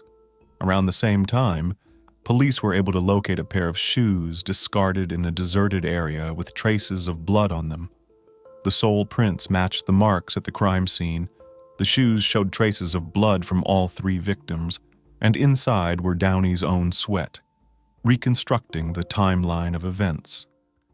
When Jason realized that the evidence against him is too much and it is useless to defend himself, he decided to confess to the murder and agreed to cooperate with the investigation in order to avoid the most severe punishment. However, he tried to minimize his guilt in every possible way. He even promised to show the place where he threw the crime tools, but there were no knives there. Most likely the guy was just lying. That evening he really quarreled with his mother and stepfather, after which he left home, intending to spend the night in the car. However, after a phone conversation with Dylan, Jason became obsessed with seeing Chantel. Initially, he planned to just drive up to her house and stare blankly through the windows, as he had done so many times before, but it was dark indoors. Then the guy drove the car to the end of the street, returned back on foot, and sneaked into the house through a small window in the bathroom, which the owners left open. As he was very thin, he succeeded without difficulty. He sat in the bathroom for about half an hour, listening to the sounds to make sure everyone had gone to bed. The suspect then headed to Chantel's bedroom to, he said, confess his feelings to her. But why he took the knife from the kitchen with him if he was going to confess his love, the guy could not explain. According to the police, Jason initially planned to abuse the object of his lust by threatening her with a knife, but she naturally resisted. During the attack, he wounded her several times, and the victim tried to hide from her tormentor under the bed. Her parents woke up from the noise, but they did not have time to get to their daughter's room as the perpetrator jumped out in front of them. The guy was literally mad at the sight of blood. He attacked Andrew, quickly stabbing him in the neck and chest area. Then he knocked Rose to the ground and stabbed her a dozen times until the woman lost consciousness. Downey then returned to Chantel's room, pulled her out from under the bed, took advantage of her, and then finished her off with the knife in cold blood. Why he changed his victim into clean clothes, he was never able to explain. In the meantime, the miraculously surviving woman managed to get to the back door and even managed to call for help twice before the perpetrator caught up with her and finished her off with a second knife, which he snatched from the same stand. After massacring the family, the guy made an attempt to clean up the house, but quickly abandoned the idea because there was too much blood. He realized that he had made a mess, so he took off his bloody shoes and left the scene in just his socks. He took the knives with him and disposed of them in such a way that they were never found. Trial and sentencing. Jason's trial began only in the fall of 2011, almost a year after his crime. At the trial, the guy behaved absolutely calmly, did not express any emotions, but constantly changed his testimony. He claimed that he was in shock, that he did not remember killing the Rowe family, and kept repeating that he loved Chantel and did not want to hurt her.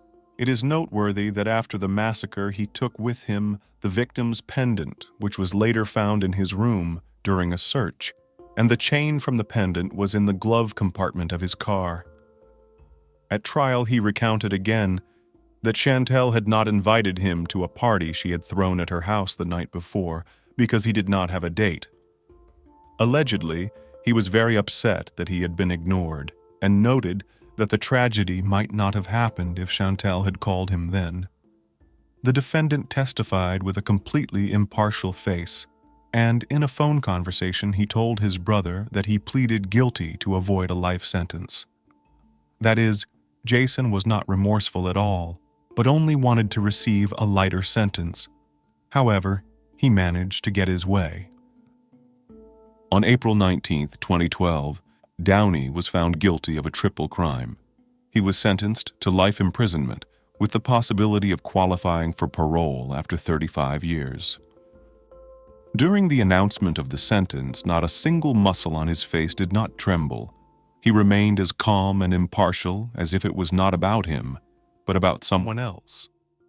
If he had not pleaded guilty, he would have been eligible for release after 45 years. Christopher Rowe considered the punishment just, although he noted that no court could take away his pain and bring his family back to life. In memory of his parents and sister, he made tattoos with their names. Finally, I would like to add that Christopher is currently married, and together with his wife, they are raising their son, Kobe. According to statistics, the number of crimes committed by juveniles has been increasing worldwide in recent years. There has been an upsurge in violence among school children, usually directed at their peers, and the victims are often hospitalized, disabled, or even killed after such incidents. Such hostile acts usually have one goal: to prove their own superiority, power, and permissiveness. Plus, the laws of many countries are lenient to juvenile offenders, which gives them faith in their impunity. The story of a French girl named Agnès Marin, who died at the hands of a high school student, shook the whole country. They studied in a prestigious college with an impeccable reputation in which it seemed nothing like this could not happen. However, as it soon turned out, the perpetrator had attacked the girls before, but his wealthy parents managed not only to keep the case quiet, but also to arrange a son in a good school in another city, hiding the truth about his adventures. It is said that teenage aggression is a form of protest during the period of personality formation and search for oneself. But in our story today, this boy's cruelty was the result of a complete lack of empathy, the ability to empathize and sympathize with others. He was extremely dangerous to society and incorrigible, and therefore became the second teenager in French history to be sentenced to life imprisonment. Who was Agnès Marin? Agnès Marin was born in 1999, November 26th in Paris, and was the only child of the couple Paula and Frédéric Marin. The girl grew up in a fairly well-to-do family. Parents adored their child and sought to give her all the best. Agnès, from an early age, did not know anything to refuse. She was dressed in brand-name stores, taken to the sea, bought expensive toys and gadgets. Marin was an active, sociable, and restless child. She always had a lot of friends and hobbies. She showed creativity, loved music and movies, and in the future dreamed of becoming a film director. At school, she studied well, and teachers noted her high abilities, but often to achieve the best results, she was prevented by banal laziness and inattentiveness. At the age of 13, Agnès got involved with a bad company, which negatively affected the girl's studies and behavior. She started smoking, and not only regular cigarettes, drinking alcoholic beverages and skipping school. Her parents were not in favor of harsh measures of upbringing and several times tried to simply talk to their daughter, but the conversations did not lead to anything. The girl promised to correct herself and to stop communicating with bad company, but she lied.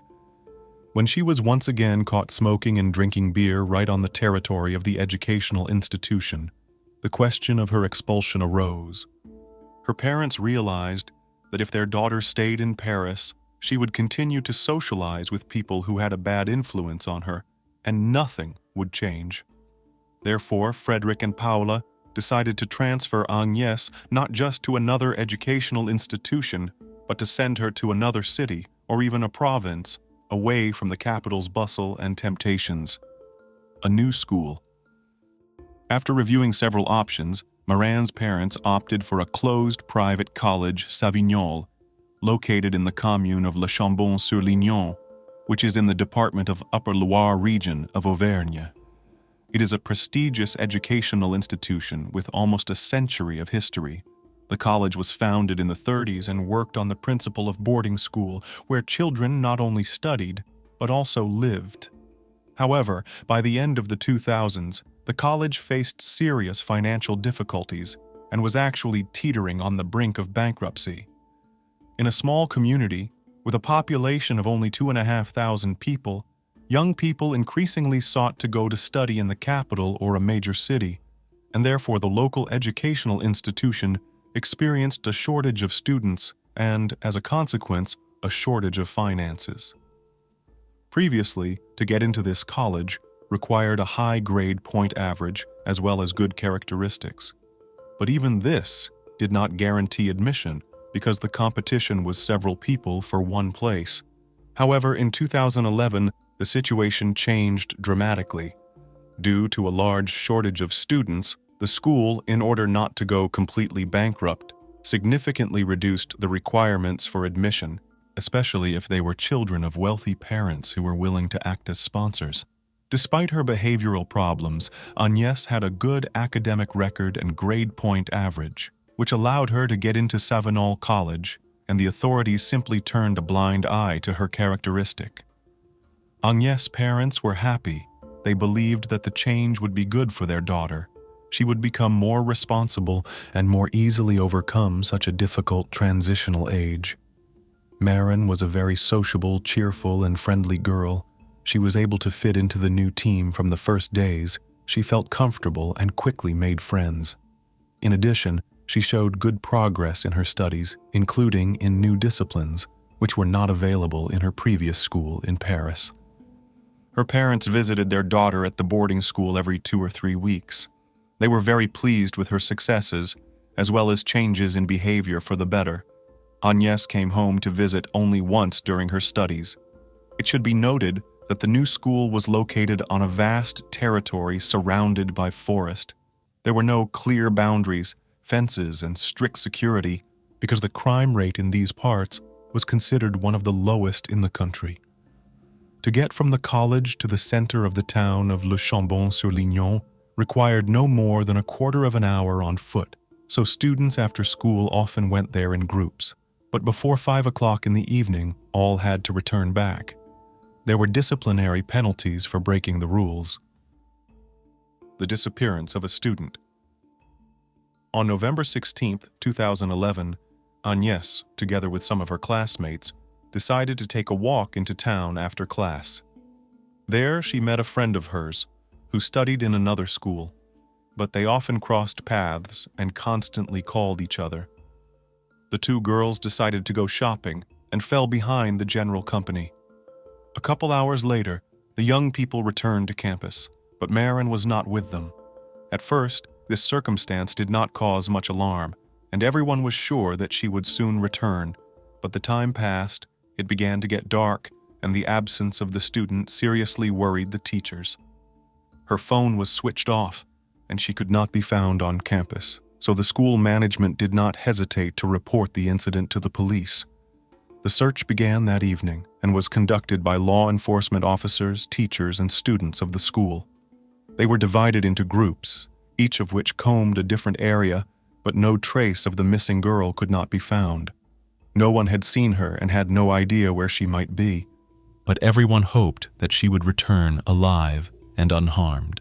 Marian's parents were notified almost immediately and asked if their daughter had returned home. Frederick and Paola were shocked at the news and rushed to Le Chambon-sur-Lignon as fast as they could. They assured them that Agnès could not have run away, for she had no reason to do so and had nowhere to go. According to them, their daughter liked her new school very much. She had made many friends here. She did not feel any discomfort, and she had no conflicts with anyone. The father and mother of the missing Agnès became actively involved in the search. They talked to their daughter's friends, posted pictures of her all over the city asking for help in finding her, and tried to find any clues or leads. What is Agnès' friend hiding? The first thing the police did was to look for people who were the last people to see the missing Agnès and who might have known about her future plans. Girls from her class said that Morin met a friend of hers in the city and went shopping with her, but no one could give her name. However, soon the law enforcers managed to find Estelle, the same friend from another school. The girl was indeed the last person with whom Agnes had been in contact, so she was considered as a very valuable witness. However, she did not provide any useful information at the first interview. She said that Agnes had helped her choose a birthday present for her father. Then they had a milkshake each and said goodbye. Estelle headed for her home, and Agnes had to return to campus. The girl's story sounded plausible, but her behavior seemed a bit odd. She was visibly nervous and seemed to be holding something back. They decided to talk to her again, and suddenly the story she had told began to take on some details that she wanted to keep quiet. Estelle confessed that Agnes had planned to meet a young man that day, a man she had not told her the name of. Allegedly, it wasn't supposed to be a date, but the guys were going to do something bad, apparently taking illegal substances. A couple hours later, Estelle tried to call Agnes, but she didn't answer, and by evening her phone was turned off. The girl admitted that she lied at the first interrogation because Morin asked her not to tell anyone about the meeting with the mysterious guy, and she promised her that. However, when it became known about the disappearance of Agnes, Estelle decided to confess everything because she suspected that the sudden disappearance could be associated with this young man. It has been suggested that Agnes may have simply run away from college. The girl may have fallen in love and is now spending time with her secret boyfriend. Her phone was last online on campus the day she disappeared, but the device was turned off afterward and it was impossible to locate it. Nevertheless, police officers were able to quickly access all data regarding Agnes's calls and correspondence. It was then that the name of a 17-year-old Mathieu Moulinas, a high school student at the same school as the missing Morin, first came to the attention of the police. The first suspect. It turned out that the missing woman for the last few days corresponded with Mathieu Moulinas, but what could connect her with a 17-year-old young man, what interests they could have in common? In any case, the boy had to be questioned because he could have valuable information and shed light on the case. Nothing concrete or alarming in their correspondence could be found, but on the day of Agnes's disappearance, they were really going to meet on campus and walk together.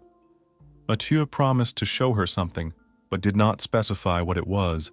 Moulin was first invited to talk to the police on November 17th. He behaved perfectly calm, but there were strange scratches on his face and hands that looked quite fresh. However, the young man admitted that he was dabbling in illegal substances, and yesterday he specifically overdid it, which caused him to lose consciousness and fell into a thorny bush where he lay for several hours. Classmates and educators confirmed that there were indeed problems with this student. Mathieu was admitted to Savignon College in January 2011. His parents transferred him here to supposedly protect him from bad company and problems. However, the young man even here used alcohol and various illegal substances, which raised the question of his expulsion. But he still felt sorry for him and was given time to improve. Moulinas looked like a typical rebel and troubled teenager. It was as if he challenged those around him with his appearance and behavior. He wore Gothic-style clothes, smoked and drank hot drinks right on the campus. He bragged about his antics to his peers, noting that he would not be punished for it. On the day of Agnes's disappearance, Mathieu disappeared for several hours. Toward evening, he came out of the woods in dirty clothes, with scratched face and hands, and to all questions he answered that he had had too much to drink and was passed out. Naturally, it all looked and sounded suspicious, but so far there was no hard evidence against him, and therefore the investigators decided to take a closer look at him. The spoiled son of rich parents. Mathieu Moulinas was born in December 1993 in the municipality of Négé-et-Solorgues in Garda, and was the eldest of 3 children of the couple Sophia and Dominique Moulinas. He grew up with his 2 younger sisters in a fairly well-to-do family. and from childhood was used to having his every whim immediately fulfilled. From an early age, he was observed some strange things. The boy was quite aggressive, irascible, hard to find a common language with peers, and tried to stay apart from other children. In adolescence, the situation worsened. Mathieu had outbursts of rage, he often started fights, began to drink alcohol regularly, and experimented with all sorts of illegal substances. But at the same time, despite his aggression and antisocial behavior, the young man had a very attractive appearance, thanks to which he became popular with the opposite sex. At the time of the described events in his hometown, he had a girlfriend about whom his parents knew and whom he visited on weekends. Mathieu had a number of records with the police, including the theft of prescription drugs from a pharmacy, which he committed with a friend. But the case was hushed up, probably thanks to money from the teenager's parents. He was also able to get into a prestigious private school with a low grade point average and problems with the law because his father offered to sponsor the school when it was in crisis. During interrogations, Molinas behaved defiantly and arrogantly, but remained completely calm so that the police even doubted his involvement in the disappearance of Agnese. The guy was constantly twirling a yo-yo in his hands, his favorite toy, with which he never parted. At the first interrogation, he claimed that he did not know Agnès, but when he was shown a printout of their correspondence, he began to change his testimony, trying to lie on the fly, but quickly became confused in his own words. According to the guy, he promised to show Agnès a clearing in the forest where mushrooms grow. Allegedly, they used them together, and after Mathieu became ill, and he fell into a thorny bush where he lay until the evening, and when he woke up, he saw that Marin was not. He didn't go looking for her, but just went back to the campus because it was getting dark. A lawyer hired by the parents of the Molinas was present at all the interrogations and recommended that his young ward show the place where he had last seen Agnès and where they, according to him, used mushrooms. However, Mathieu said that he would not be able to find that clearing because they stumbled on it by accident, and he got out of there on autopilot, not really understanding where he is and what is happening around. But Mathieu's words were soon refuted by experts who found no traces of mushroom ingestion in his blood. Moreover, the scratches on his body were recognized as a consequence of a struggle. That is, someone scratched him with nails, and apparently, it was a girl. A gruesome discovery in the thicket. The students of the school who had seen Mathieu coming out of the woods that evening pointed out the direction from which he had appeared, and it was in that part of the woods that it was decided to make a large-scale, thorough search. At that time, there was still a faint hope of finding Marin alive, but on November 18th, searchers awaited a terrible discovery.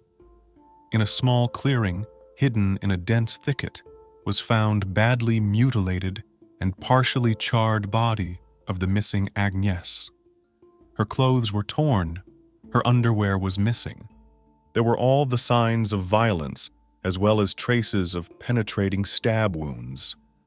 Doubt that this heinous crime committed by Molinas, no one had no doubt, but it was necessary to wait for the conclusion of forensic experts, as well as to obtain confessions from the killer himself. Actually, when Mathieu was told about the terrible discovery, he did not particularly repudiate and began to testify, telling how everything was. Confessions of a ruthless killer. The strangler confessed that he deliberately lured Agnès into the woods to abuse her, but allegedly did not plan to kill her. However, she put up fierce resistance, scratched him, so he had to tie up the victim using the rope from his favorite toy, yo-yo, which he carried with him everywhere. Agnès screamed and threatened to turn him into the police, which pissed the guy off. Going to prison he did not want to, and therefore decided to kill the unfortunate and get rid of the body. Mathieu brutally beat Agnès, breaking her arm, nose, several ribs, and shin, and then gave her 17 stab wounds, most of which came to the neck, face, and chest. When the victim stopped showing signs of life, He doused her with a flammable mixture from a canister and set her on fire, hoping that the fire would completely destroy the body. Then he quickly left, because it started to get dark, and he did not see that the fire was soon extinguished. He took his toy off the dead body and took it with him. The high school student told about the incident calmly and in detail, as if savoring every word and watching the reaction of the detectives. He felt no remorse or pity for the victim. The examination confirmed that under the fingernails of Agnes were particles of skin and epithelium mature, and in her body revealed traces of biological fluid of the rapist. Also on the rope of the very toy yo-yo found sweat traces of both the perpetrator and the victim. After all the necessary studies and medical conclusions, Agnes's body was given to her parents, who buried their only daughter in Paris. It is noteworthy that the funeral took place on November 26, 2011, on her birthday. The first victim of a young psychopath. When law enforcers thoroughly took up the biography of Moulinas, they were shocked by the fact that Marin was not his first victim, but this information was carefully tried to hide. As it turned out, he had been cruel to others since childhood, bullying animals, other children, and even his own sisters. He always took an incomparable pleasure in hurting others and watching them suffer. In August 2010, Mathieu attacked his young neighbor Julia, with whom he knew since childhood. The girl showed interest in the handsome neighbor, and he decided to take advantage of it.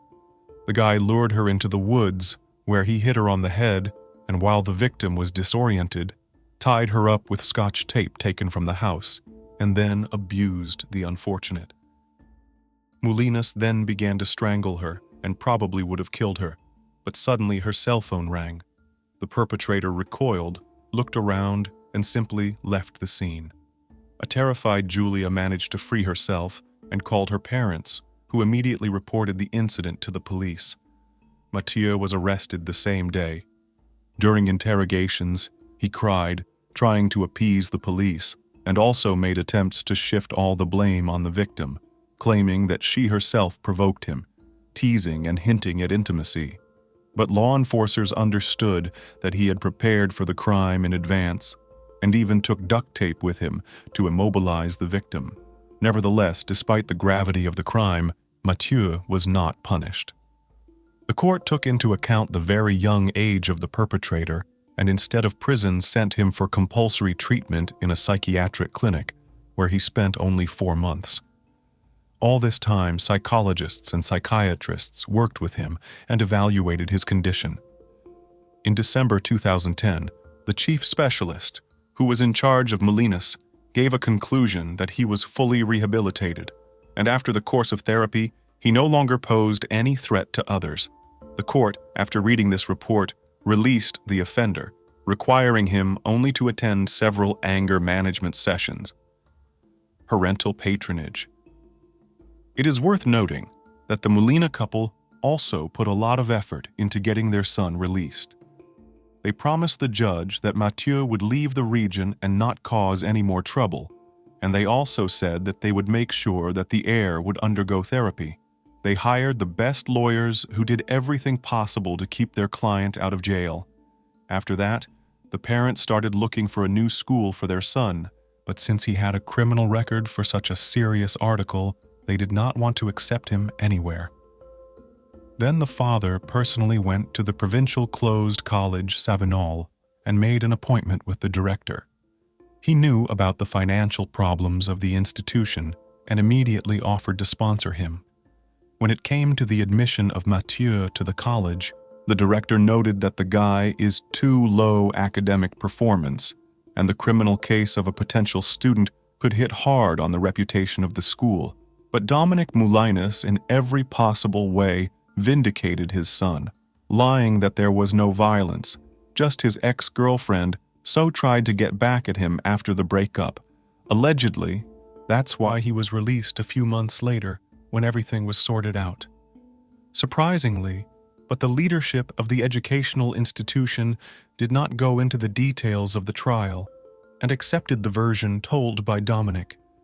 Apparently, the amount of sponsorship he had announced played a decisive role, and they simply turned a blind eye to the crime and withheld this information from other students and their parents. The trial and the verdict. Mathieu had taken Agnès' life only a month before he turned 18.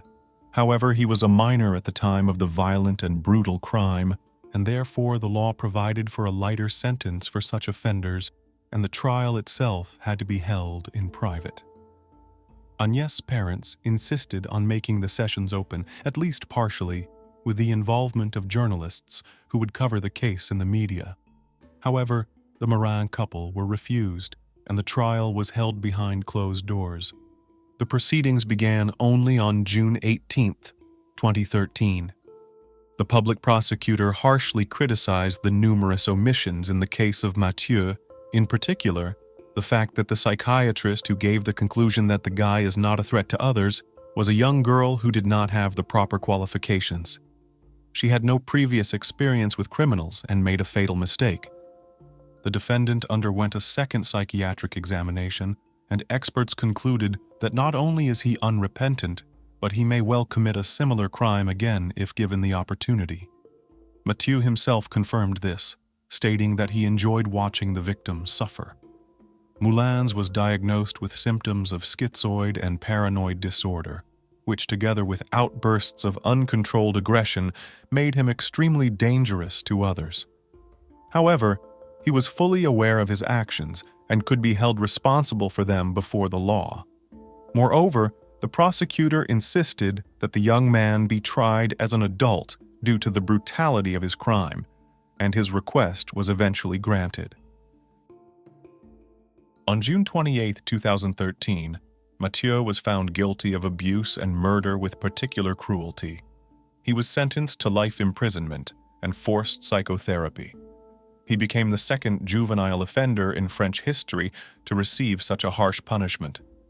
Moulinas' lawyers decided to appeal the sentence, but on October 10, 2014, a jury of appeals upheld the life sentence, ending any possibility of a review of the decision. In 2016, Mathieu's parents wrote and published a book in which they described their bitter experience and admitted that their son remains unrepentant. Beautiful, rich, famous, and successful women are sometimes very unhappy in their personal lives. Just think of the story of the Turkish arabesque performer Belgin Sarılmışır, known under the pseudonym Bergen. The most famous woman in Turkey, famous all over the world, was tortured by her husband for many years. He beat her, disfigured her face with acid, and finally shot her. Our heroine today is Ecuadorian performer, television actress, music producer, and lingerie designer Edith Rosario Barmeo Cisneros, better known as Sharon La Hechitera, or simply Sharon. With her own hard work, perseverance, and talent, she has reached heights that one could only dream of, becoming one of the top stars of Ecuador and Latin America in general. Sharon dreamed of simple female happiness, family comfort, and a quiet harbor where she could return every evening and just be herself. But the man she loved, her husband and the father of her child, saw in her only an inexhaustible source of finances for his trouble-free and carefree life. It was this man who eventually became the culprit of the death of the nation's favorite in 2015. But despite the wide publicity, the final point in this high-profile case has not been put to this day. Sharon La Hechitera, biography, early years. The future star was born in 1974, March 28th, in the large metropolis of Santiago de Guayaquil, located on the Guayas River in the province of Ecuador. The full name given to the girl at birth sounds like Edith Rosario Barmeo Cisneros. She grew up in a simple and rather modest family, where in addition to her, there were 2 other children. Soon after the birth of her daughter, the whole family moved to the city of Duran, where the future queen of Technocumbia spent her childhood and youth. Edith, from an early age, was a bright, active, and very artistic girl. At home, she was affectionately called Charo, or Charito, and it was this nickname later became part of her stage name. As a child, Edith was a big fan of the popular American comedy television series Bewitched, another name, My Wife Bewitched Me. Her idol and object of imitation was the main star of this show, the cult actress Elizabeth Montgomery. Then the same girl began to call herself Charo Enchantress and dreamed of repeating the success of her favorite actress. From an early age, she became interested in music and loved to sing. She had a good musical ear and not bad vocal data, but to call them outstanding was difficult.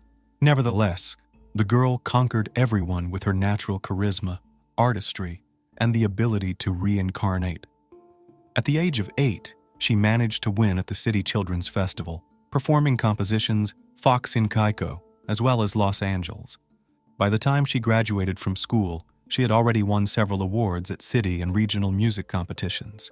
She dreamed of becoming a famous singer and conquer the big stage, but her parents were skeptical of these dreams. They believed that the heiress is not talented enough to become a star, and since their family has no connections in show business, the career of a performer is not worth dreaming about.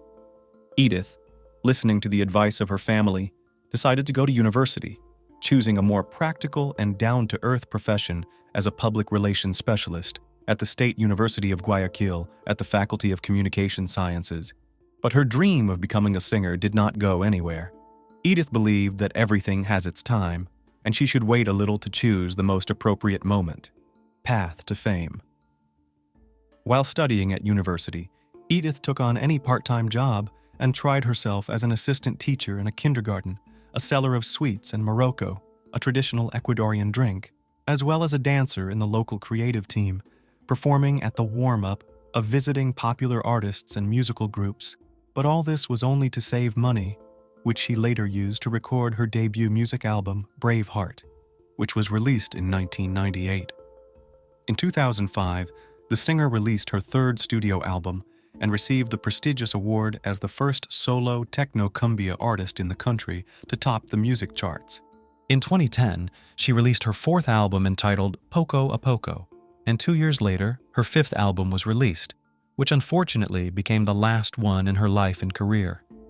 From the early 2000s until her tragic death in 2015, Sharon was the author, host, and co-host of many entertainment programs and TV shows on TV channels in Ecuador and other Latin American countries.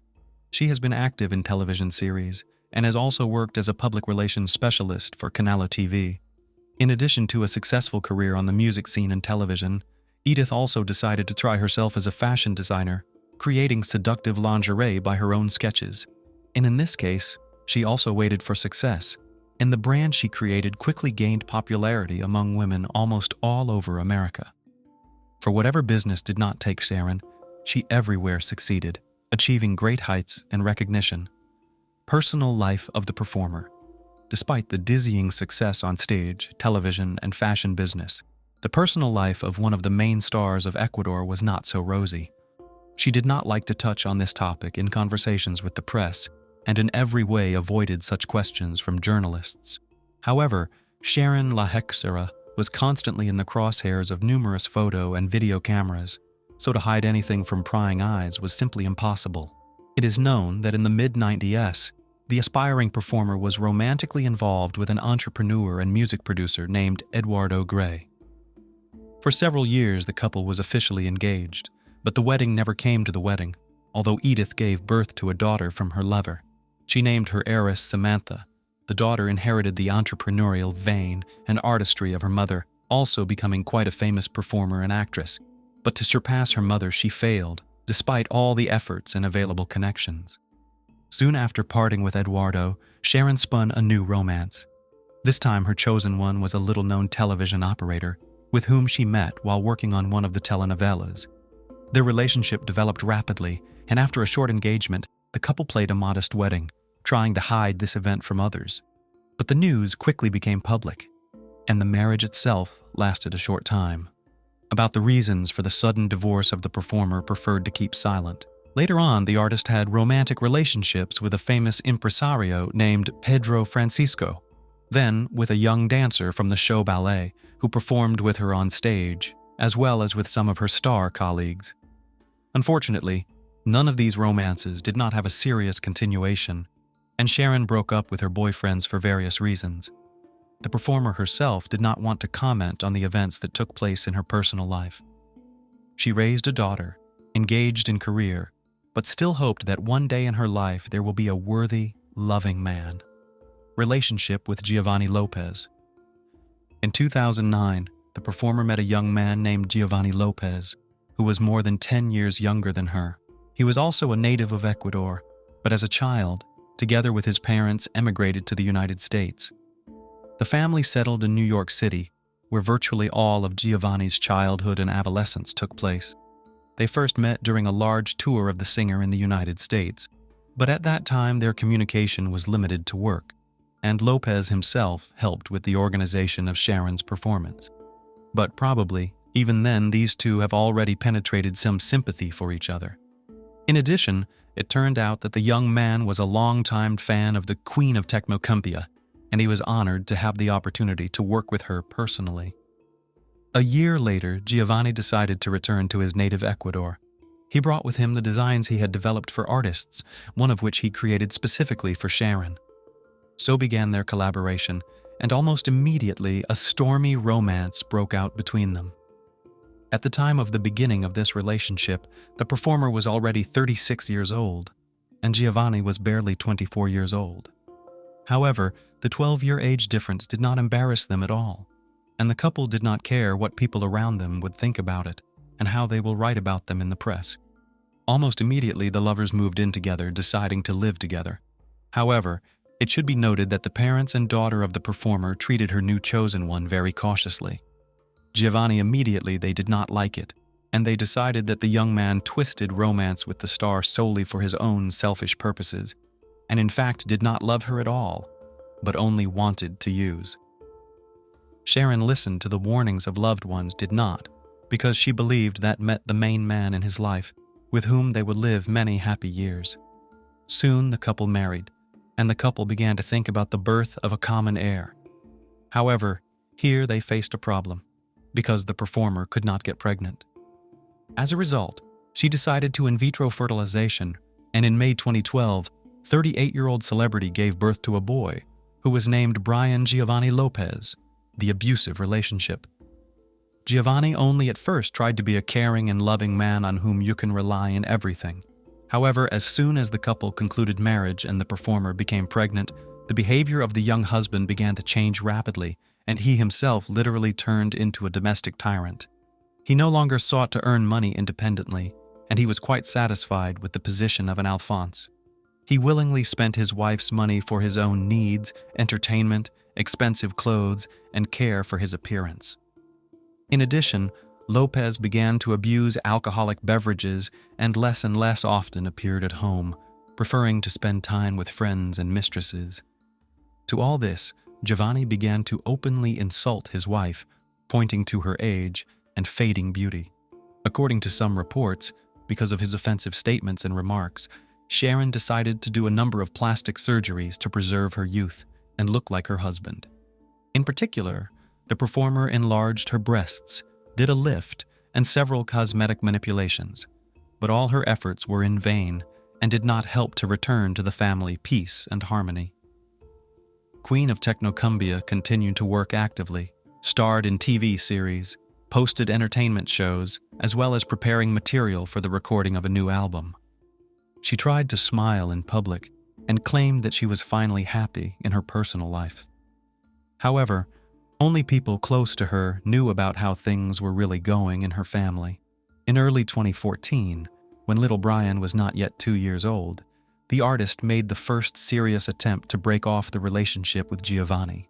But he said that he would agree to give a divorce only if Sharon will give him half of his property and funds in her bank accounts, so that he, after the separation, could continue to lead an idle and carefree lifestyle to which he was used to.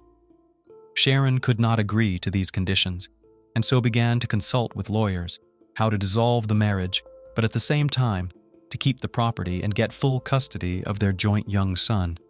By the end of the year, family life became simply unbearable, but the couple continued in public to play the role of happy spouses. One last family trip. On the eve of the new year 2015, the performer gave a number of festive concerts and also starred together with her star colleagues in several dedicated Christmas and New Year's events. After that, exhausted by work, the young woman decided to arrange a small vacation and go with friends, husband, and son to the warm coast to relax a little, try to gather her thoughts, and decide what to do next. On the evening of January 3rd, 2015, the whole company decided to make the return trip. Since the journey was going to be long and they were traveling by car, the friends decided to follow each other and be in constant contact in case someone needed help. They decided to coordinate all the stops on the way in advance. Sharon had to drive the car that evening because her husband had been drinking alcoholic beverages all day. After a few hours, the company made a stop at a gas station and decided to have dinner there in a roadside cafe. During the meal, the singer and her young husband had a big fight because Giovanni again ordered a drink, although earlier he promised that he would not drink and get behind the wheel, giving Sharon the opportunity to rest and give time to the child. The couple argued for about half an hour and could not agree on who would drive the car. In the end, their friends could not stand it and asked if they could continue on their way. The singer said that she did not want to delay them because of her family problems, so they could go on, and he and Giovanni would have to stay a little longer. The friends reluctantly agreed, and after another half hour headed to their car, leaving the couple at a roadside cafe. They had no idea that they would never see Sharon alive again. Strange accident. On January 4th, around 2:30 in the morning, the friends received a phone call from an agitated Giovanni asking them to come back because there had been an accident and Sharon might be dead.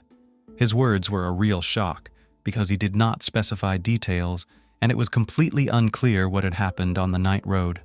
By the time they returned, emergency services were already on the scene, trying to help the victim and reconstruct the picture of events. According to Giovanni, on the highway Ruta del Spondylus, near the Ecuadorian province of Santa Elena, at about 1:15 a.m., his wife got out of the car to calm her crying son and change his diaper. At that moment, another car crashed into her at a great speed. This car, without even stopping, sped away, leaving the scene of the accident.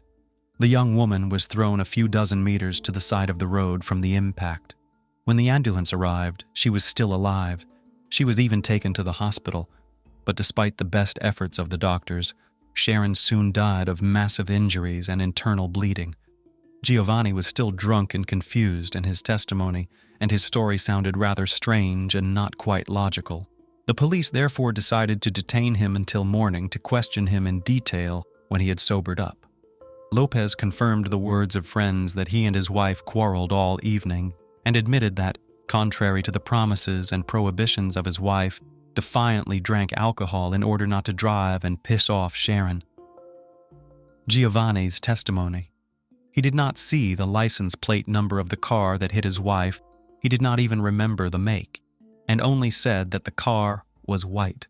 There were no CCTV cameras on that stretch of road, no witnesses could be found, and the accident itself looked suspicious because Sharon did not even turn to the side of the road before leaving the cabin and did not make sure of safety.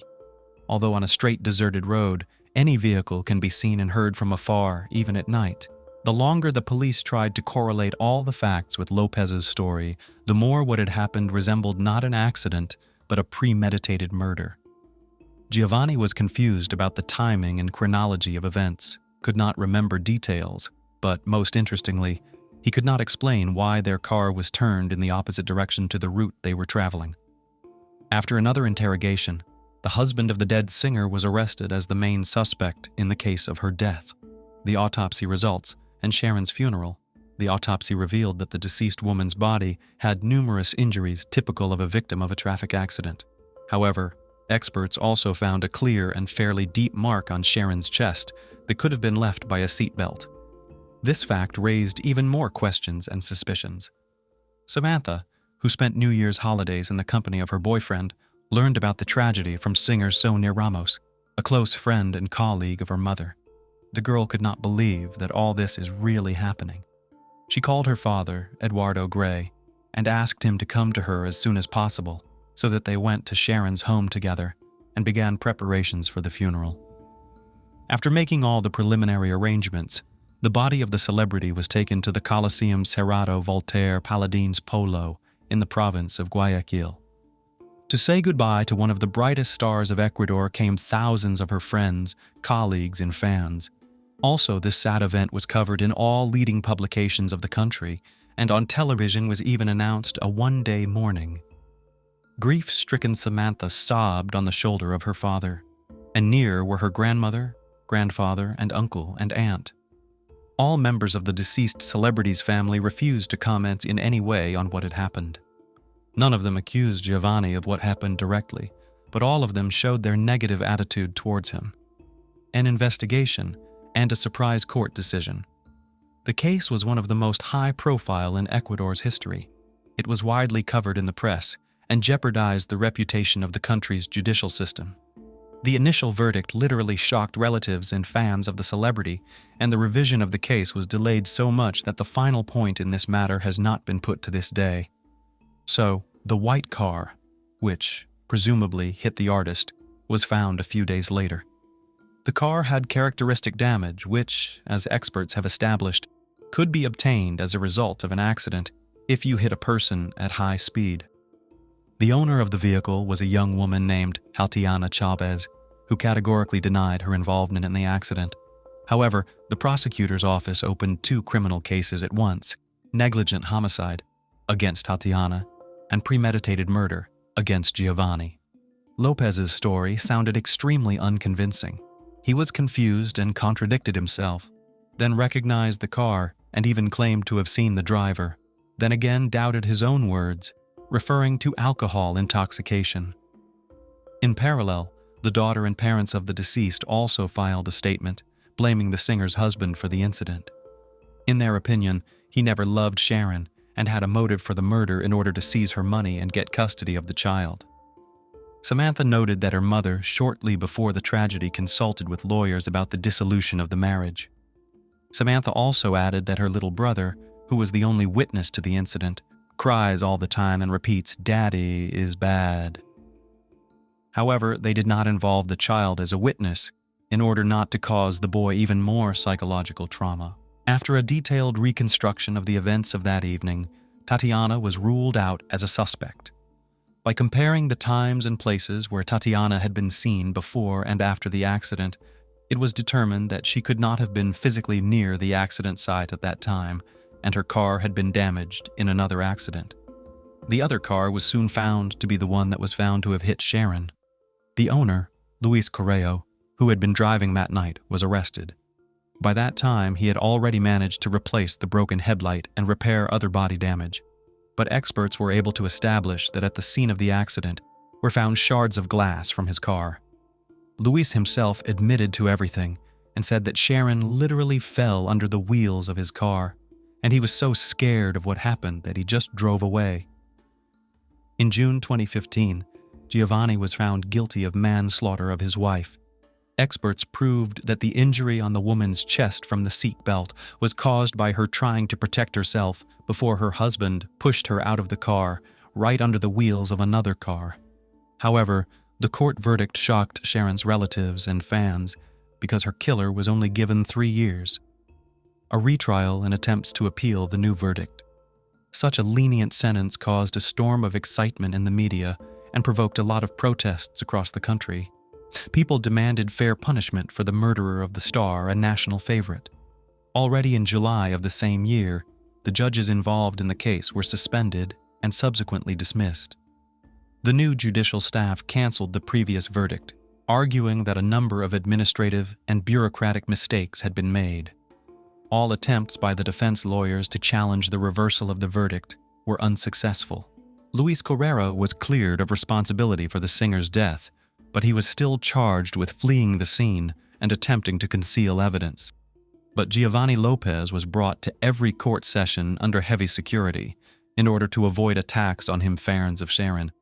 In October 2015, the husband of the singer was found guilty of her death and sentenced to 26 years in prison.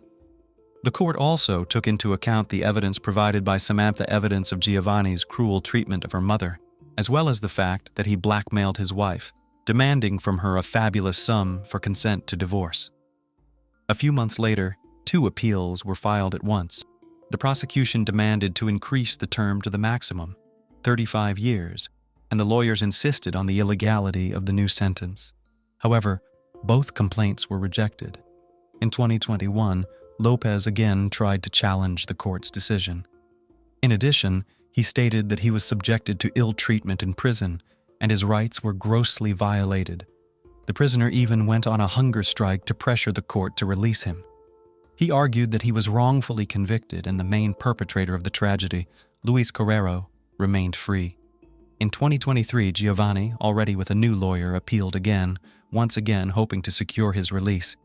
It is worth noting that in this difficult case, the composition of the judges was again changed due to the revealed abuse of power. Therefore, Lopez's defense hopes not only to challenge the verdict, but also to seek compensation for the years spent in prison. At the mercy of the elements. The world is such that accidents can happen anywhere.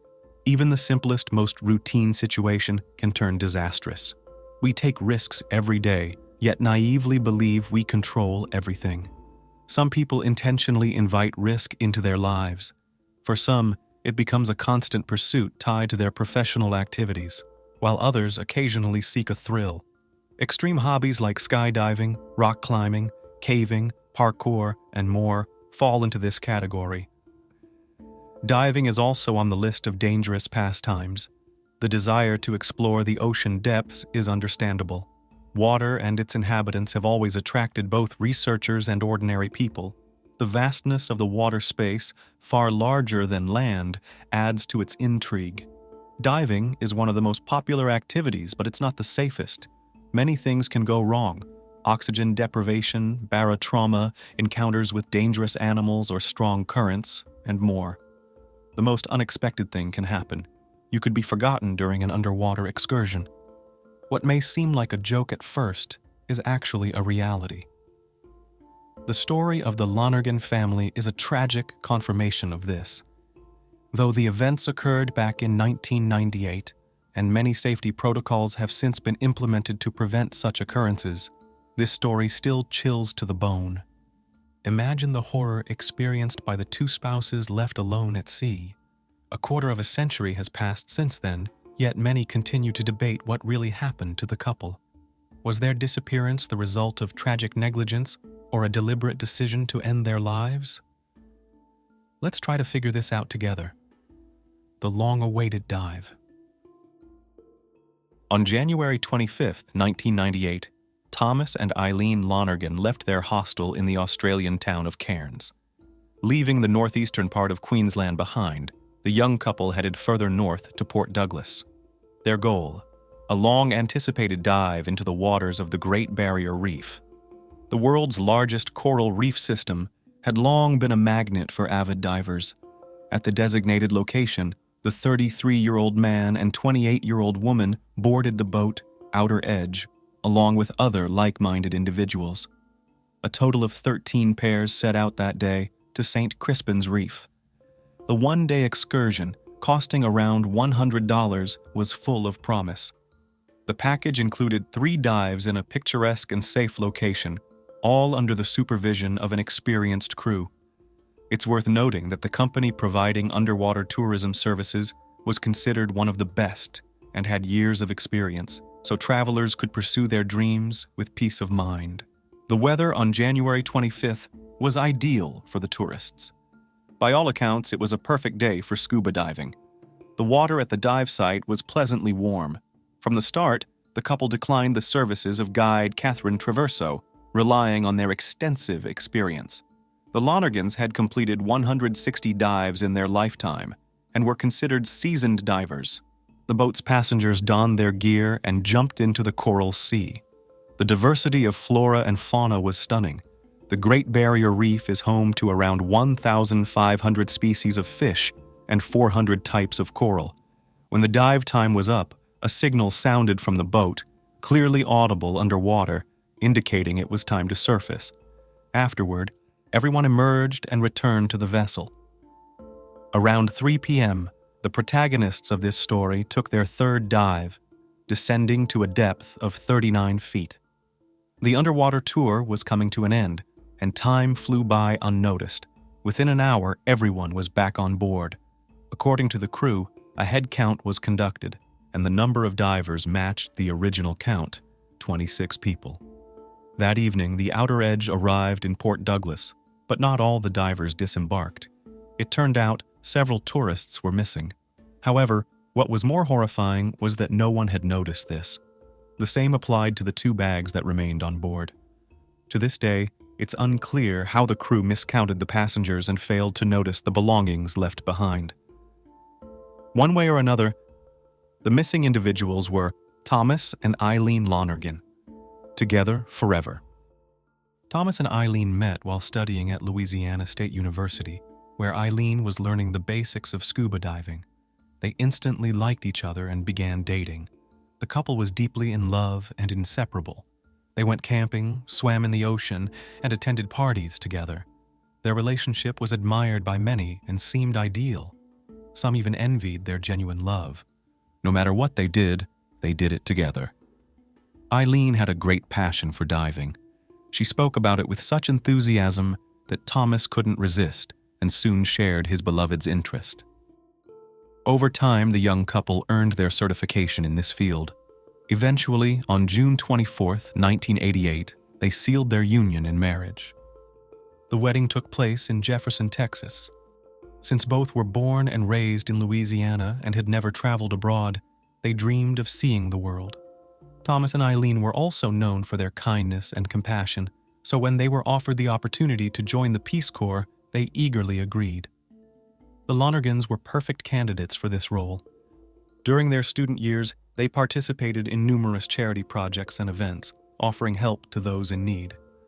The Peace Corps, an independent U.S. government agency, sends volunteers to assist struggling countries, promoting friendship and peace worldwide. After a successful internship in Tuvalu, a country in Polynesia, the couple moved on to Fiji, where they taught children from impoverished families. At the time of these events, they had been married for 10 years. By then, they had completed their mission and were planning to return to the U.S. However, the Lonergans had one more wish: a world cruise. They wanted to visit famous places and take in the local beauty. Their return home was scheduled for March 1999, but first, they had a long and exciting journey ahead: the Great Barrier Reef. As avid divers, the couple had long dreamed of seeing the wonders of the Great Barrier Reef. This is why they ended up in Australia. The local attraction is renowned worldwide. Did you know it's the largest coral reef system on the planet? Created by marine organisms, it's a truly unique natural marvel. Its area surpasses the size of some countries and is even visible from space. The Lonergans wanted to capture this wonder in their memories forever, knowing it might not last. You can't imagine how Thomas and Eileen saw it back in 1998. Today, much of the ecosystem has vanished. Once vibrant and diverse, the corals have become bleached. While not dead, they are at high risk of disappearing forever if they become diseased or are exposed to destructive external forces. Even a slight rise in water temperature can cause this. For optimal coral growth, water temperatures need to be between 72 and 81 degrees Fahrenheit. The beauty of the Great Barrier Reef can still be enjoyed today, but in the face of the greenhouse effect, its days are numbered. A significant coral bleaching event occurred in 1997 to 1998, which is why our couple was in such a hurry. They rushed to see the reef while it was still alive, only to encounter death instead. Criminal negligence. Based on general knowledge and film scenarios, we can imagine the scene that unfolded before the couple after they surfaced. An endless sea stretched around them, with no sign of the only symbol of safety: the outer edge boat. 2 young people, without food or water, were left alone amidst the vast ocean. Surrounding them were threats in the form of dangerous sharks, the blazing sun, and the risk of dehydration. The desperate divers could only hope that their disappearance would be noticed and that they would be rescued in time. After all, according to the rules, the number of people on board must be counted multiple times, before the dive and after. Even if a miscount occurred, records should be made upon surfacing about the dive depth, air levels in the tanks, and so on. In short, the required documentation should have been kept. In the end, even if none of this had been done, the Lonergans' personal belongings remained on board, which surely couldn't have gone unnoticed. Initially, the couple likely thought it was a funny mistake, something they would laugh about later when telling their friends. But as the hours passed, Nothing changed. 2 at sea. The realization of the inevitable came slowly. No one wants to believe in the worst until the very end. Over time, the forgotten couple began to assess their situation more clearly. In reality, Thomas and Eileen could do nothing. There was no one in sight, and calling for help was pointless. Swimming to shore was equally impossible. There were no islands nearby. Despite being experienced divers, it was unrealistic to cover the 60-mile distance to land. Adding to their fears was the fact that Australia is home to the largest and most vicious sharks in the world. It wouldn't take much for these predators to attack the stranded tourists and deal with them. The couple had no tools to defend themselves from this looming threat. Nor did they have any water or food with them. It is known that the average life expectancy without water is 2 to 4 days. For some, this period may stretch a few extra days. While a person can survive much longer without food, water is essential. Without it, dehydration sets in after 5 to 7 days.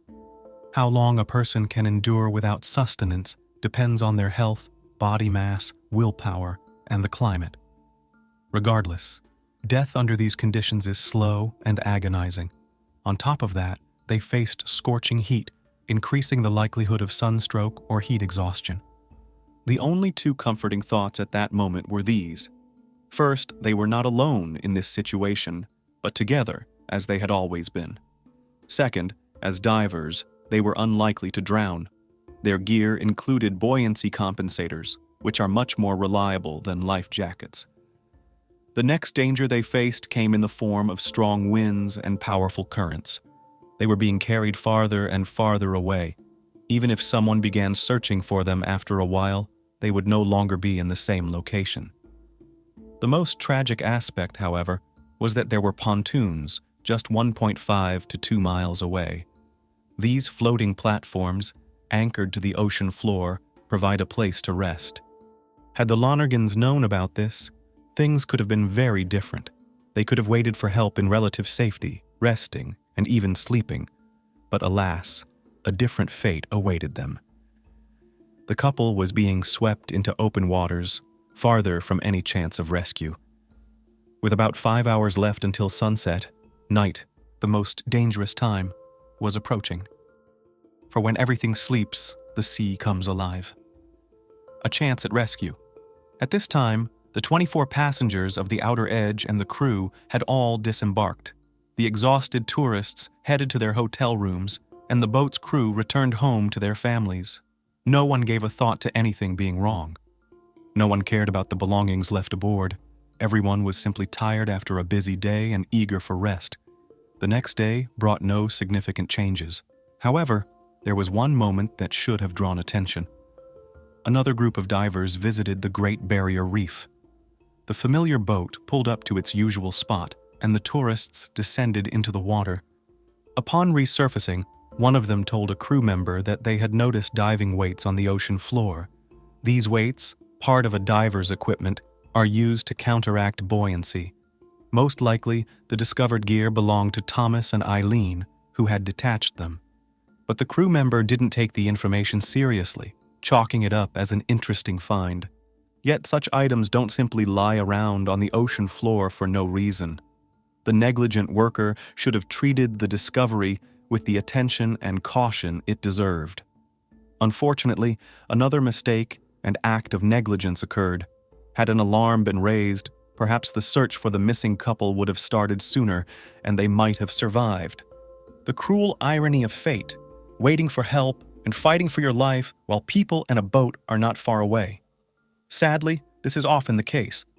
Life and death walk side by side. 2 days later. On January 27th, during the cleaning of the boat, someone finally noticed the forgotten belongings. Curious to find out who they belonged to, the bag was opened, revealing dry clothes, a wallet, and documents in the names of Thomas and Eileen Lonergan. The crew remembered seeing the couple 2 days prior. During that time, no one had come to claim the items, which was quite strange. This is when things started to become clear. The skipper who made the discovery immediately reported everything to the police. The investigation began right away. Everyone understood the gravity of two tourists disappearing. Law enforcement officers checked the missing couple's hotel room. Unsurprisingly, there were no guests inside. The hotel staff confirmed they had seen the couple before their trip on Sunday morning. After that, they never returned. However, no one had raised any alarms since the room had been prepaid, and it was assumed their excursion could have lasted several days. Tension mounted. The police interviewed the Outer Edge crew as well as all the passengers from the past few days. It became apparent that no one had seen Thomas and Eileen for quite some time. Moreover, no one could recall if they had even come ashore. Each tourist had been busy with their own activities. The crew insisted that they had counted everyone before heading to shore, but perhaps they had counted the same couple twice. However, some tourists pointed out they hadn't noticed any counting at all, at least not out loud. The discovery of the weight belt was also mentioned. The search. Things were looking bad. To organize a large-scale search, the police called for triple reinforcements. 17 planes and 2 helicopters were dispatched. The Coast Guard, several private boats, and concerned citizens all joined the search effort. The area where the tourists had been left was scoured thoroughly. Over time, the search zone shifted. In 2 days, the current had carried the couple far away. Throughout all of this, Port Douglas was in an uproar. Everyone was shocked by the incident, holding out hope for a positive outcome. However, many understood that the chances of rescue after such a long period of inactivity were slim to none. The company that had organized the excursion realized the gravity of the situation and prepared to bear responsibility. The boat's crew knew they had been outrageously careless and negligent. Nothing could justify it. The large-scale search lasted 5 days. Continuing beyond that seemed pointless. By this time, anything could have happened to the couple. In the end, they could have died from dehydration or been attacked. The evidence. Supporting this, on February 5, 1998, a buoyancy compensator washed ashore near Indian Head, more than 100 miles north of Port Douglas. It was found to contain a tag with the name Thomas Lonergan. Interestingly, no bite marks from predators were found on it. This is when the case of the couple's disappearance became more convoluted. Shortly after, Eileen's wetsuit and a second buoyancy compensator presumed to be hers were also found. The wetsuit had cuts on it, leading some to suspect they were caused by shark teeth. However, if that had been the case, it's unlikely that anything would have been left of the suit. Later, forensic experts determined the tears were caused by coral. The wetsuit had even accumulated barnacles, indicating it had been in the water for quite some time. Forensic specialists suggested the wetsuit had been submerged since January 26th, the day after the described events. It's possible that, under the scorching sun and heat, combined with a lack of water, Eileen began experiencing delirium, causing her to remove her suit, which would have compromised her ability to stay afloat. Later, diving weights and oxygen tanks were found, some still containing air. However, none of the discovered items provided evidence of death caused by marine predators. What was clear was that the couple didn't have enough time for anyone to find them alive. On February 14th, the search for the missing couple was officially called off. 3 weeks is more than enough time for human bodies to be entirely consumed by the open ocean. According to all biological and anatomical principles, the Lonergans couldn't have survived unless they had been picked up by another boat. But if that were the case, they would have made contact. The last message. 6 months later, a diving slate belonging to the couple was found 160 miles from where the tourists had disappeared. This specialized slate is used for underwater communication and note-taking. Thanks to it, we now know how long Thomas and Eileen remained alive. On one side of the slate, the message read, Monday, January 26, 1998, 8 a.m. To anyone who can help us, we were left behind at Agincourt Reef on January 25, 1998 at 3 p.m. Please help us. Send assistance before we die. SOS. The couple realized they were on the verge of death and used every possible means to save themselves, even the smallest chance. On October 10, 1998, police officer Noel Noonan made an official statement. Authorities believed that the missing man and woman likely passed away between 8 a.m. on January 26th and February 2nd. Most likely, their death resulted from dehydration or drowning. After being exposed to the hot sun for an extended period without water, they became exhausted and disoriented. The divers voluntarily shed their heavy gear, which had been keeping them afloat. One thing was clear in this situation. They were unlikely to have been eaten. The couple's family members were devastated by the loss. Their deaths seemed senseless and avoidable. Thomas and Eileen were young, with their whole lives ahead of them. But the crew's negligence proved fatal. A professional company, which had maintained a good reputation for years, failed to follow basic safety protocols. Justice. When it came time to face justice, Jeffrey Nairn, captain of the Outer Edge, stood trial for manslaughter. He was responsible for ensuring safety on board. The defendant swore that he had instructed one of the crew members to perform a head count after the final dive, but the crew member made an unforgivable mistake. Allegedly, 2 tourists were counted twice because they had gone for a swim after surfacing. Thanks to the defense's efforts, the Australian Supreme Court acquitted the boat captain in 1999. The defense attorney presented entries from the couple's diaries, which suggested they had grown weary of life, having seen and experienced everything, and wanted to depart voluntarily while they were still young. The relatives of the missing couple argued that Thomas had likely been in a depressed state when he wrote those entries, but that didn't mean he would have taken such a drastic step. Moreover, the couple would never have put others at risk of legal trouble. They were members of the Peace Corps, known for their compassion and sense of responsibility. It was also revealed that Thomas's words had been taken out of context, but the case was not reopened on those grounds. As for the diving company, it suffered an inevitable collapse. Its reputation could not be restored. Following the court's ruling, a massive fine was imposed on the company. The financial burden was too great, and the management declared bankruptcy. Was this justice? One way or another, the beautiful couple could never be brought back. They had been left to face a horrific death in open waters. To this day, their bodies have not been found. Version 1.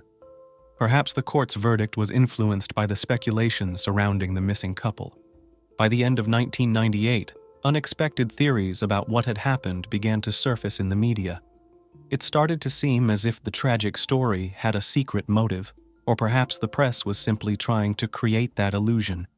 One of the most popular theories was that it was a voluntary departure from life.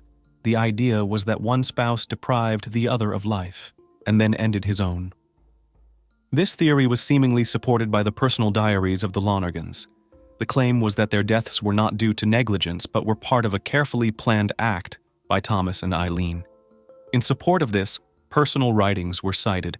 6 months before the event, Thomas wrote, "Like a student who has passed an exam, I think my life is wonderful and I'm ready to die. From what I can tell, my life can only go downhill from here. I've reached my peak and everything is going down." Eileen's thoughts were no less alarming. It was believed that she knew of her husband's desires and was willing to share them. A few weeks before the underwater excursion to the Great Barrier Reef, she wrote, "Tom wants to die a sharp and clear death, and he wants it to happen soon. He's not prone to ending his own life, but he has the desire to die, and I can support him in that." The theory suggests that the couple may have chosen this unusual method because both loved diving. There was something almost mystical about the idea of dying in a place where coral reefs were slowly dying as well. However, the couple's relatives didn't agree with this version. They were convinced that Thomas and Eileen wanted to live, which is why they had planned a vacation after their long mission. In addition, they had recently talked about having children. While they hadn't rushed into parenthood before, they had come to the realization that life would be more joyful with a child. They wanted to continue their family line and pass down their knowledge. It also came to light that journalists had used the couple's diary entries without regard for context, presenting speculation as fact. The spouse's words were twisted and misinterpreted. Version 2. Others believe that the Lonergans' deaths were staged. American researchers Hugh Merchan and Audrey Lindock, who investigated the case, supported this theory. They believed that Thomas and Eileen intended for their diary entries to be found and published. After all, how else would they have ended up in the media? It was revealed that the couple had financial problems that could have resulted in long prison sentences. The theory is that the couple never intended to return home after their trip, choosing instead to escape punishment. It is possible they were picked up by another boat, which had been hired for this purpose. Additionally, there were reports from people claiming to have seen the missing couple.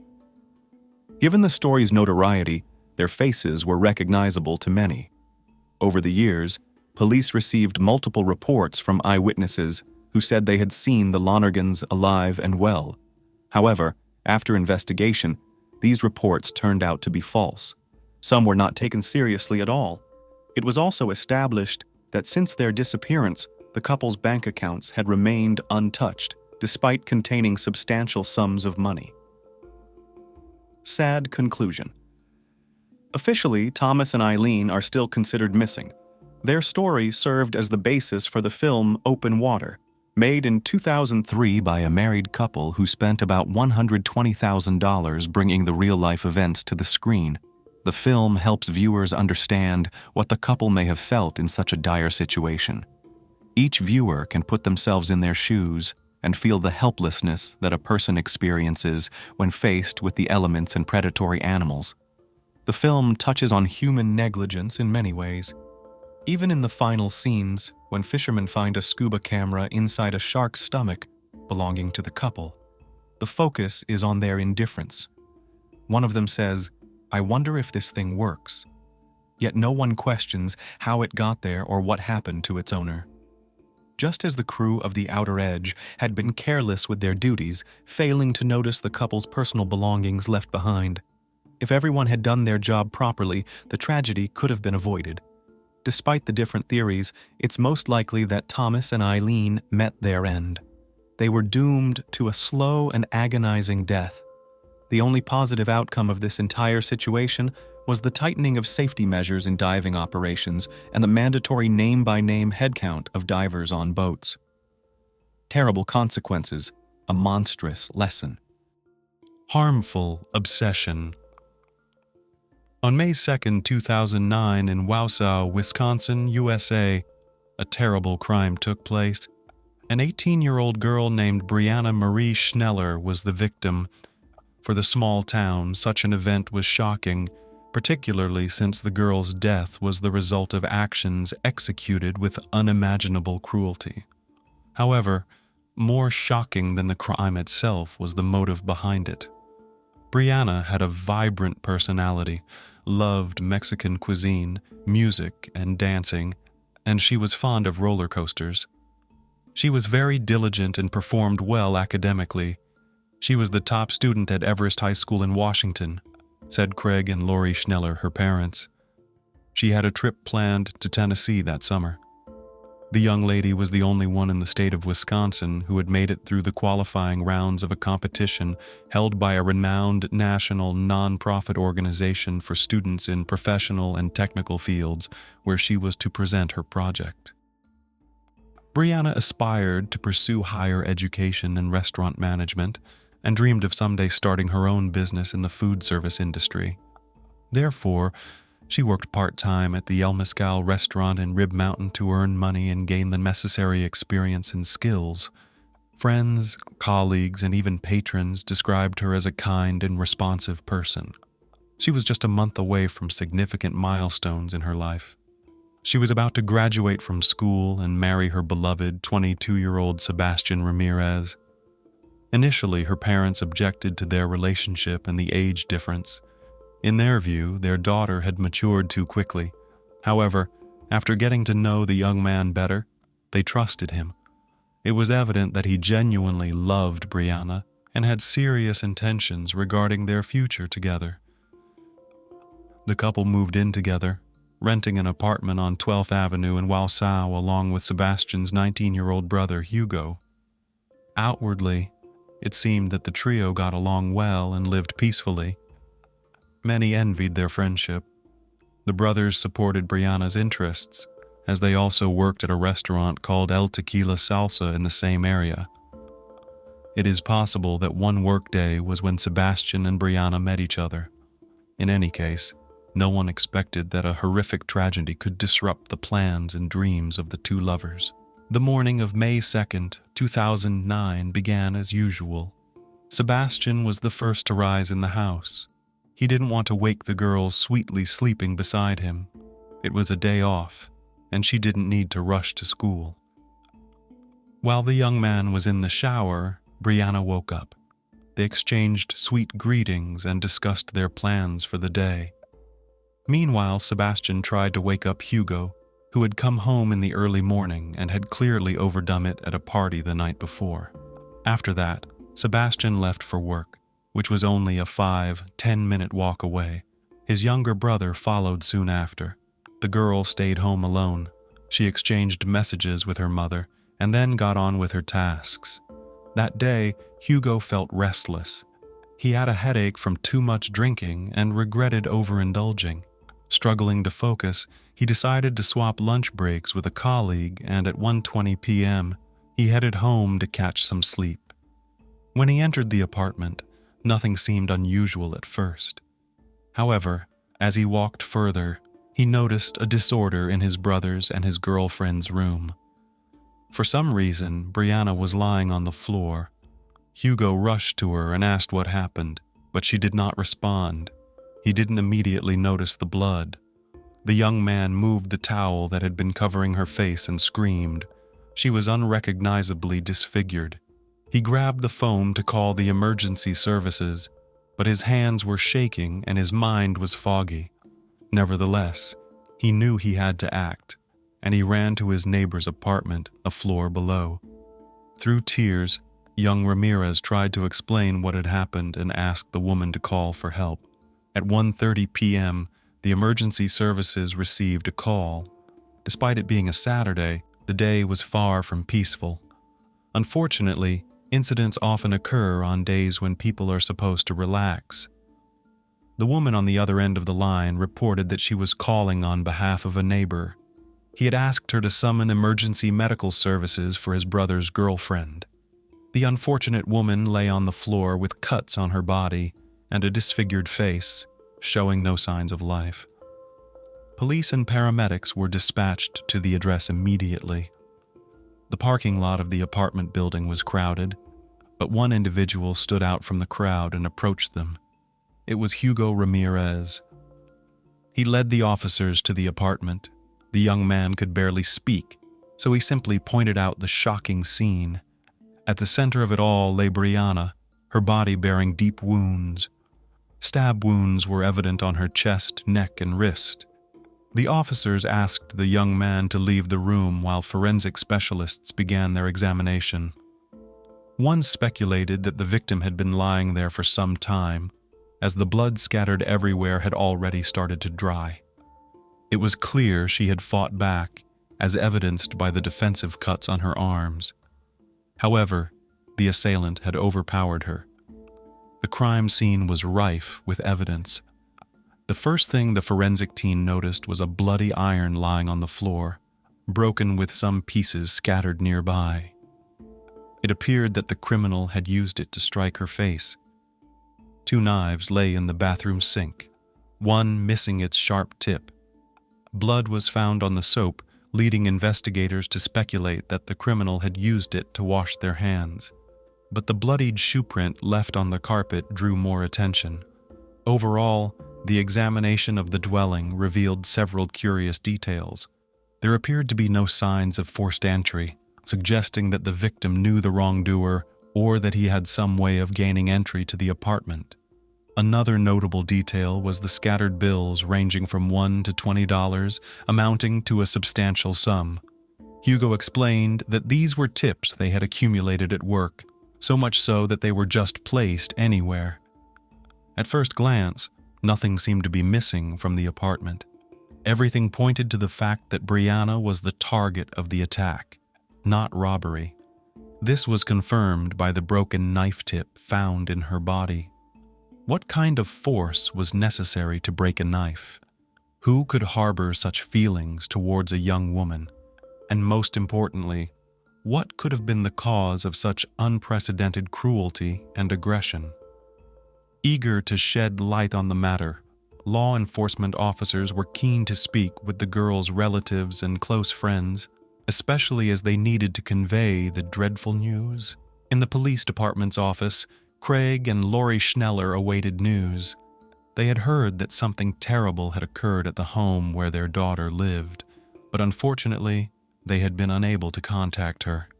With heavy hearts, they went to the police station seeking answers. The officers had to confirm the parents' worst fears were indeed true. There was no greater sorrow for parents than to endure the loss of a child. The devastating news split the Schneller's life into before and after. Authorities provided photographs of Brianna for identification. The process was a mere formality, as her identity was already established, but protocol required it.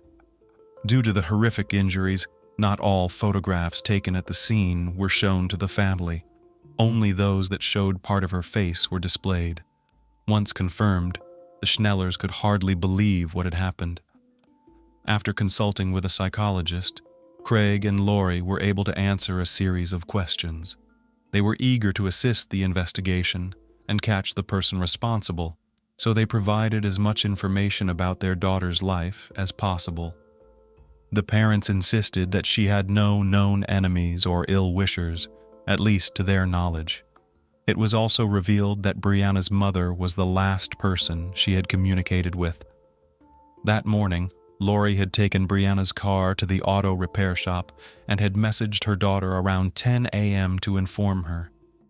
Brianna had responded, "This means that the tragic incident occurred after she spoke with her mother and before Hugo's arrival, establishing a timeline for the events." The police launched a comprehensive investigation. The first to be invited for an interview by the detectives were the Rodriguez brothers, Sebastian and Hugo, who were questioned separately. The fiancé of the victim, Sebastian, reported that he woke up at 9:15 in the morning, had a brief conversation with Brianna while getting ready for work, and then woke his brother. By 10:15, he was already at the restaurant. He learned about the incident after receiving a phone call. Hugo's account matched, stating he left the house about 15 minutes after Sebastian. He returned home at 1:20 p.m. because he was feeling unwell and wanted to rest. However, his illness and fatigue vanished when he discovered Brianna lifeless. After that, everything seemed like a blur. He explained that he was so stunned that he couldn't think straight on how to react properly. His mind shut down and his hands trembled, leading him to run to a neighbor and ask for help. The Ramirez brothers' statements were credible and their distress appeared genuine. However, the police had often encountered convincing performances before, so they needed solid proof of their innocence. It was entirely possible that one of them was the perpetrator and the other was covering for him. Therefore, detectives inquired about their relationships with each other. Sebastian declared his love for Brianna and his anticipation for their upcoming wedding. Hugo was asked if he had any grievances against his brother's girlfriend or if they had quarreled, to which he responded negatively. He also clarified that despite her attractiveness and charm, he had no intentions toward her because he valued their good relationship and would never interfere with Sebastian's happiness. Brianna was like a sister to him. The interrogations lasted for hours, yet neither brother aroused any suspicion. After taking DNA samples from the young men, they were allowed to return home. To confirm or refute the Ramirez brothers' alibis, detectives interviewed employees of El Tequila Salsa restaurant and reviewed the establishment's surveillance footage. Sebastian and Hugo's accounts were corroborated. The theory of a domestic-related crime was dismissed. Then who was the murderer of this innocent young woman? Could there be a predator in the city? Perhaps he had been watching Brianna earlier and had learned much about her. Maybe on a day when she was alone, he executed his criminal intent. The investigation continued. By this point, the autopsy results had come in, confirming the initial suspicions of the police.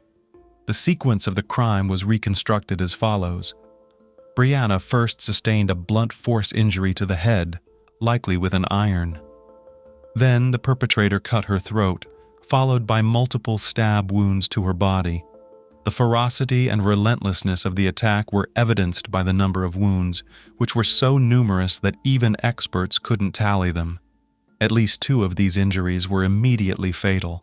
The young woman fought fiercely for her life, as indicated by the foreign DNA found under her nails. Later developments revealed that earlier statements claiming nothing was missing from the home were incorrect. The victim's phone had disappeared. Sebastian discovered the loss and promptly informed the detectives. This piece of information became a critical lead, as once the police received this new clue, they began searching for the mobile device. Brianna's cell phone provider reported that her phone was still active and provided its location. It turned out that the phone had been nearby all along, specifically within the premises of the restaurant where Sebastian and Hugo worked. The investigation grew more complex with the brothers' undeniable alibi, and one of them reporting the missing phone, against the backdrop of suspicious coincidences. Detectives urgently traveled to the specified location, but upon arrival, they found that the coordinates led to the parking lot of a shopping center housing the restaurant. It appeared the sought-after item was in one of the trash bins. After a brief search, a plastic takeout bag with the logo of El Tequila Salsa was found inside a container. Within the bag were the girl's phone, 2 mismatched gloves, and a pair of women's underwear. One of the gloves was stained with blood. This unexpected discovery shifted the narrative, as theories about a predator and a crime driven by intimate motives began to gain traction.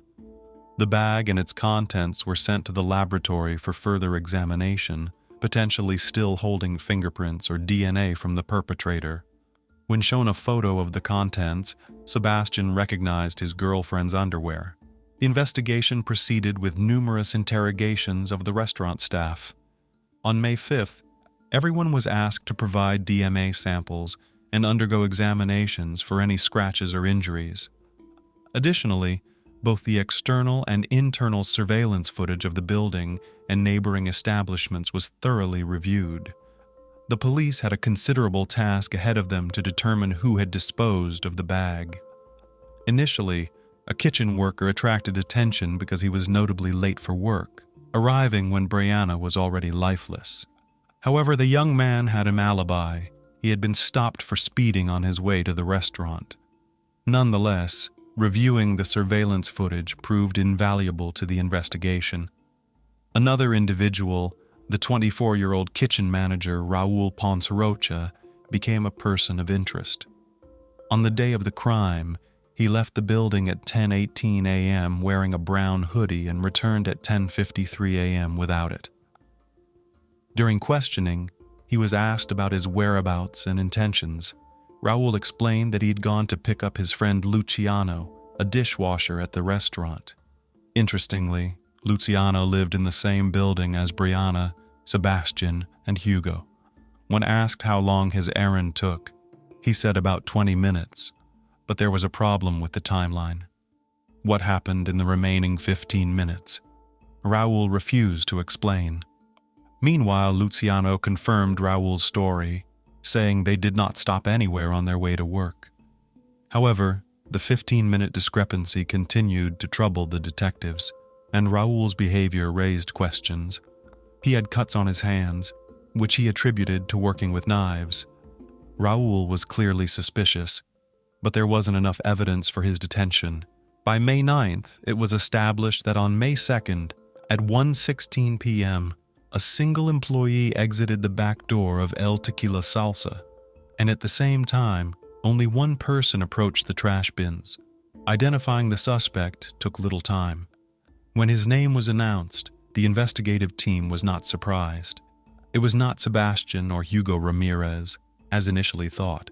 but the suspect Raul Poncerocha. When a search warrant was obtained for his home, curious details about the manager's life emerged. Under the mattress of his bed were found 4 pairs of women's underwear, several adult videos along with a brown hoodie and a glove resembling the one found in the trash bin. On the same day, Raul's DNA samples were sent for comparison with those found on the plastic bag. A strand of female hair found on his clothing was also analyzed. Everything pointed to the victim, Brianna. It was just a matter of matching the test results. Raul was arrested on suspicion of first-degree murder. When it became known that the alleged perpetrator had been found, Sebastian couldn't believe his ears.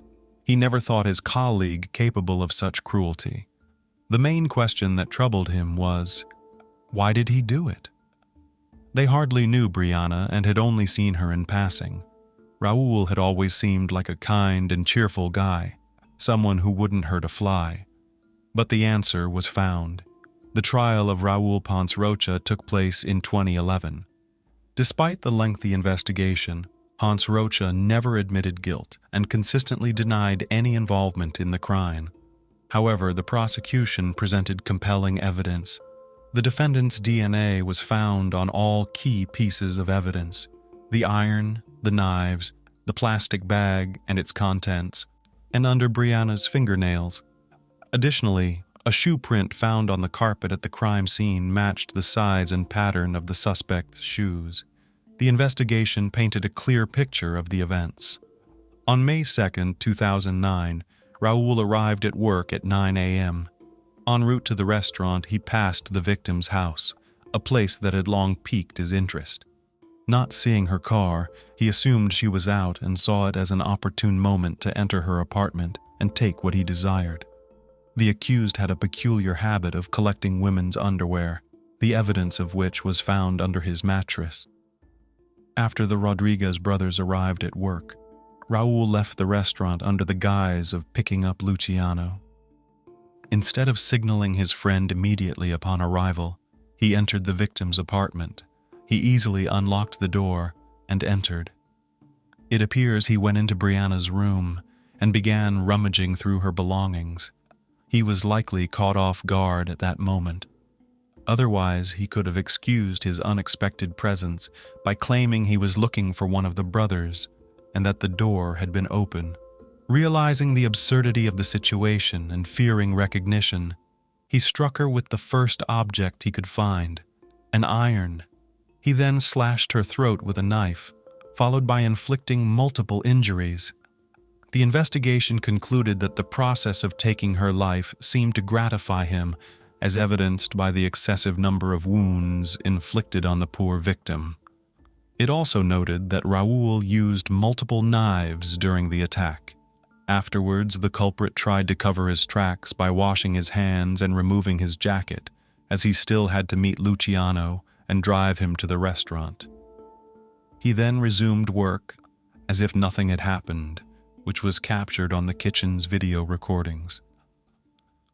When many staff took their lunch breaks, he seized the moment to dispose of the bag containing the evidence in a trash bin. Shortly before the trial, Raul stated that he indeed met with Brianna, but did not end her life. However, he suspected who might have done it and named a former restaurant employee. According to the defendant, he saw this acquaintance at Brianna's house on the day her life was tragically ended, thus confirming that he indeed entered the Ramirez apartment. However, when he left, Sergio stayed with Brianna, apparently having an argument. The defendant's statement raised additional questions and investigations. The information he provided was subject to verification. Moreover, the individual he mentioned was abroad. Nonetheless, authorities managed to contact Sergio. He even appeared at the trial to testify his non-involvement and refute Raul's slander. The young man easily proved that he was not in the country on the day of the crime. Weeks before, he had left to care for his gravely ill father in Mexico. Apparently, the defendant hoped that contact with Sergio would not be established, thereby sowing a seed of doubt among the jurors. However, his plan failed. The defendant merely emphasized that he had no qualms about falsely accusing an innocent person of a heinous crime. It was clear that he felt no remorse for his actions. During the trial, Brianna's relatives, as well as Sebastian and Hugo, were present. The young men struggled to contain their emotions, prompting officers to repeatedly call for calm. Ultimately, Raul Ponce Rocha was found guilty of the crime against Brianna Schneller, as well as burglary. He was sentenced to life imprisonment without the possibility of parole. He is serving his sentence at a correctional institution in Walpoon, Wisconsin. Following the verdict, the victim's father stated that his daughter's case had become personal for many involved, as they all have families and children. He shared that he has not parted with a Father's Day card Brianna gave him, cherishing every memory of her.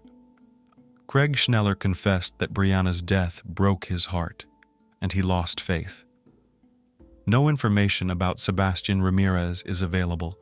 It is only to be hoped that he has closed this tragic chapter of his life with a sense of completeness and has been able to move forward. One day, his brother Hugo appeared on a television show discussing the ordeal they endured. Raul's actions were fatal for Brianna. He not only ended the life of a beautiful young woman, but also devastated the hearts of her family. Things could have been different if the young man had not chosen to cover his tracks. He might have gotten away with clumsy explanations and apologies to the girl. At most, it would have ended with a confrontation between him and the Rodriguez brothers. It is unlikely the victim would have reported him to the police, and even then, the incident could have been resolved with minimal harm.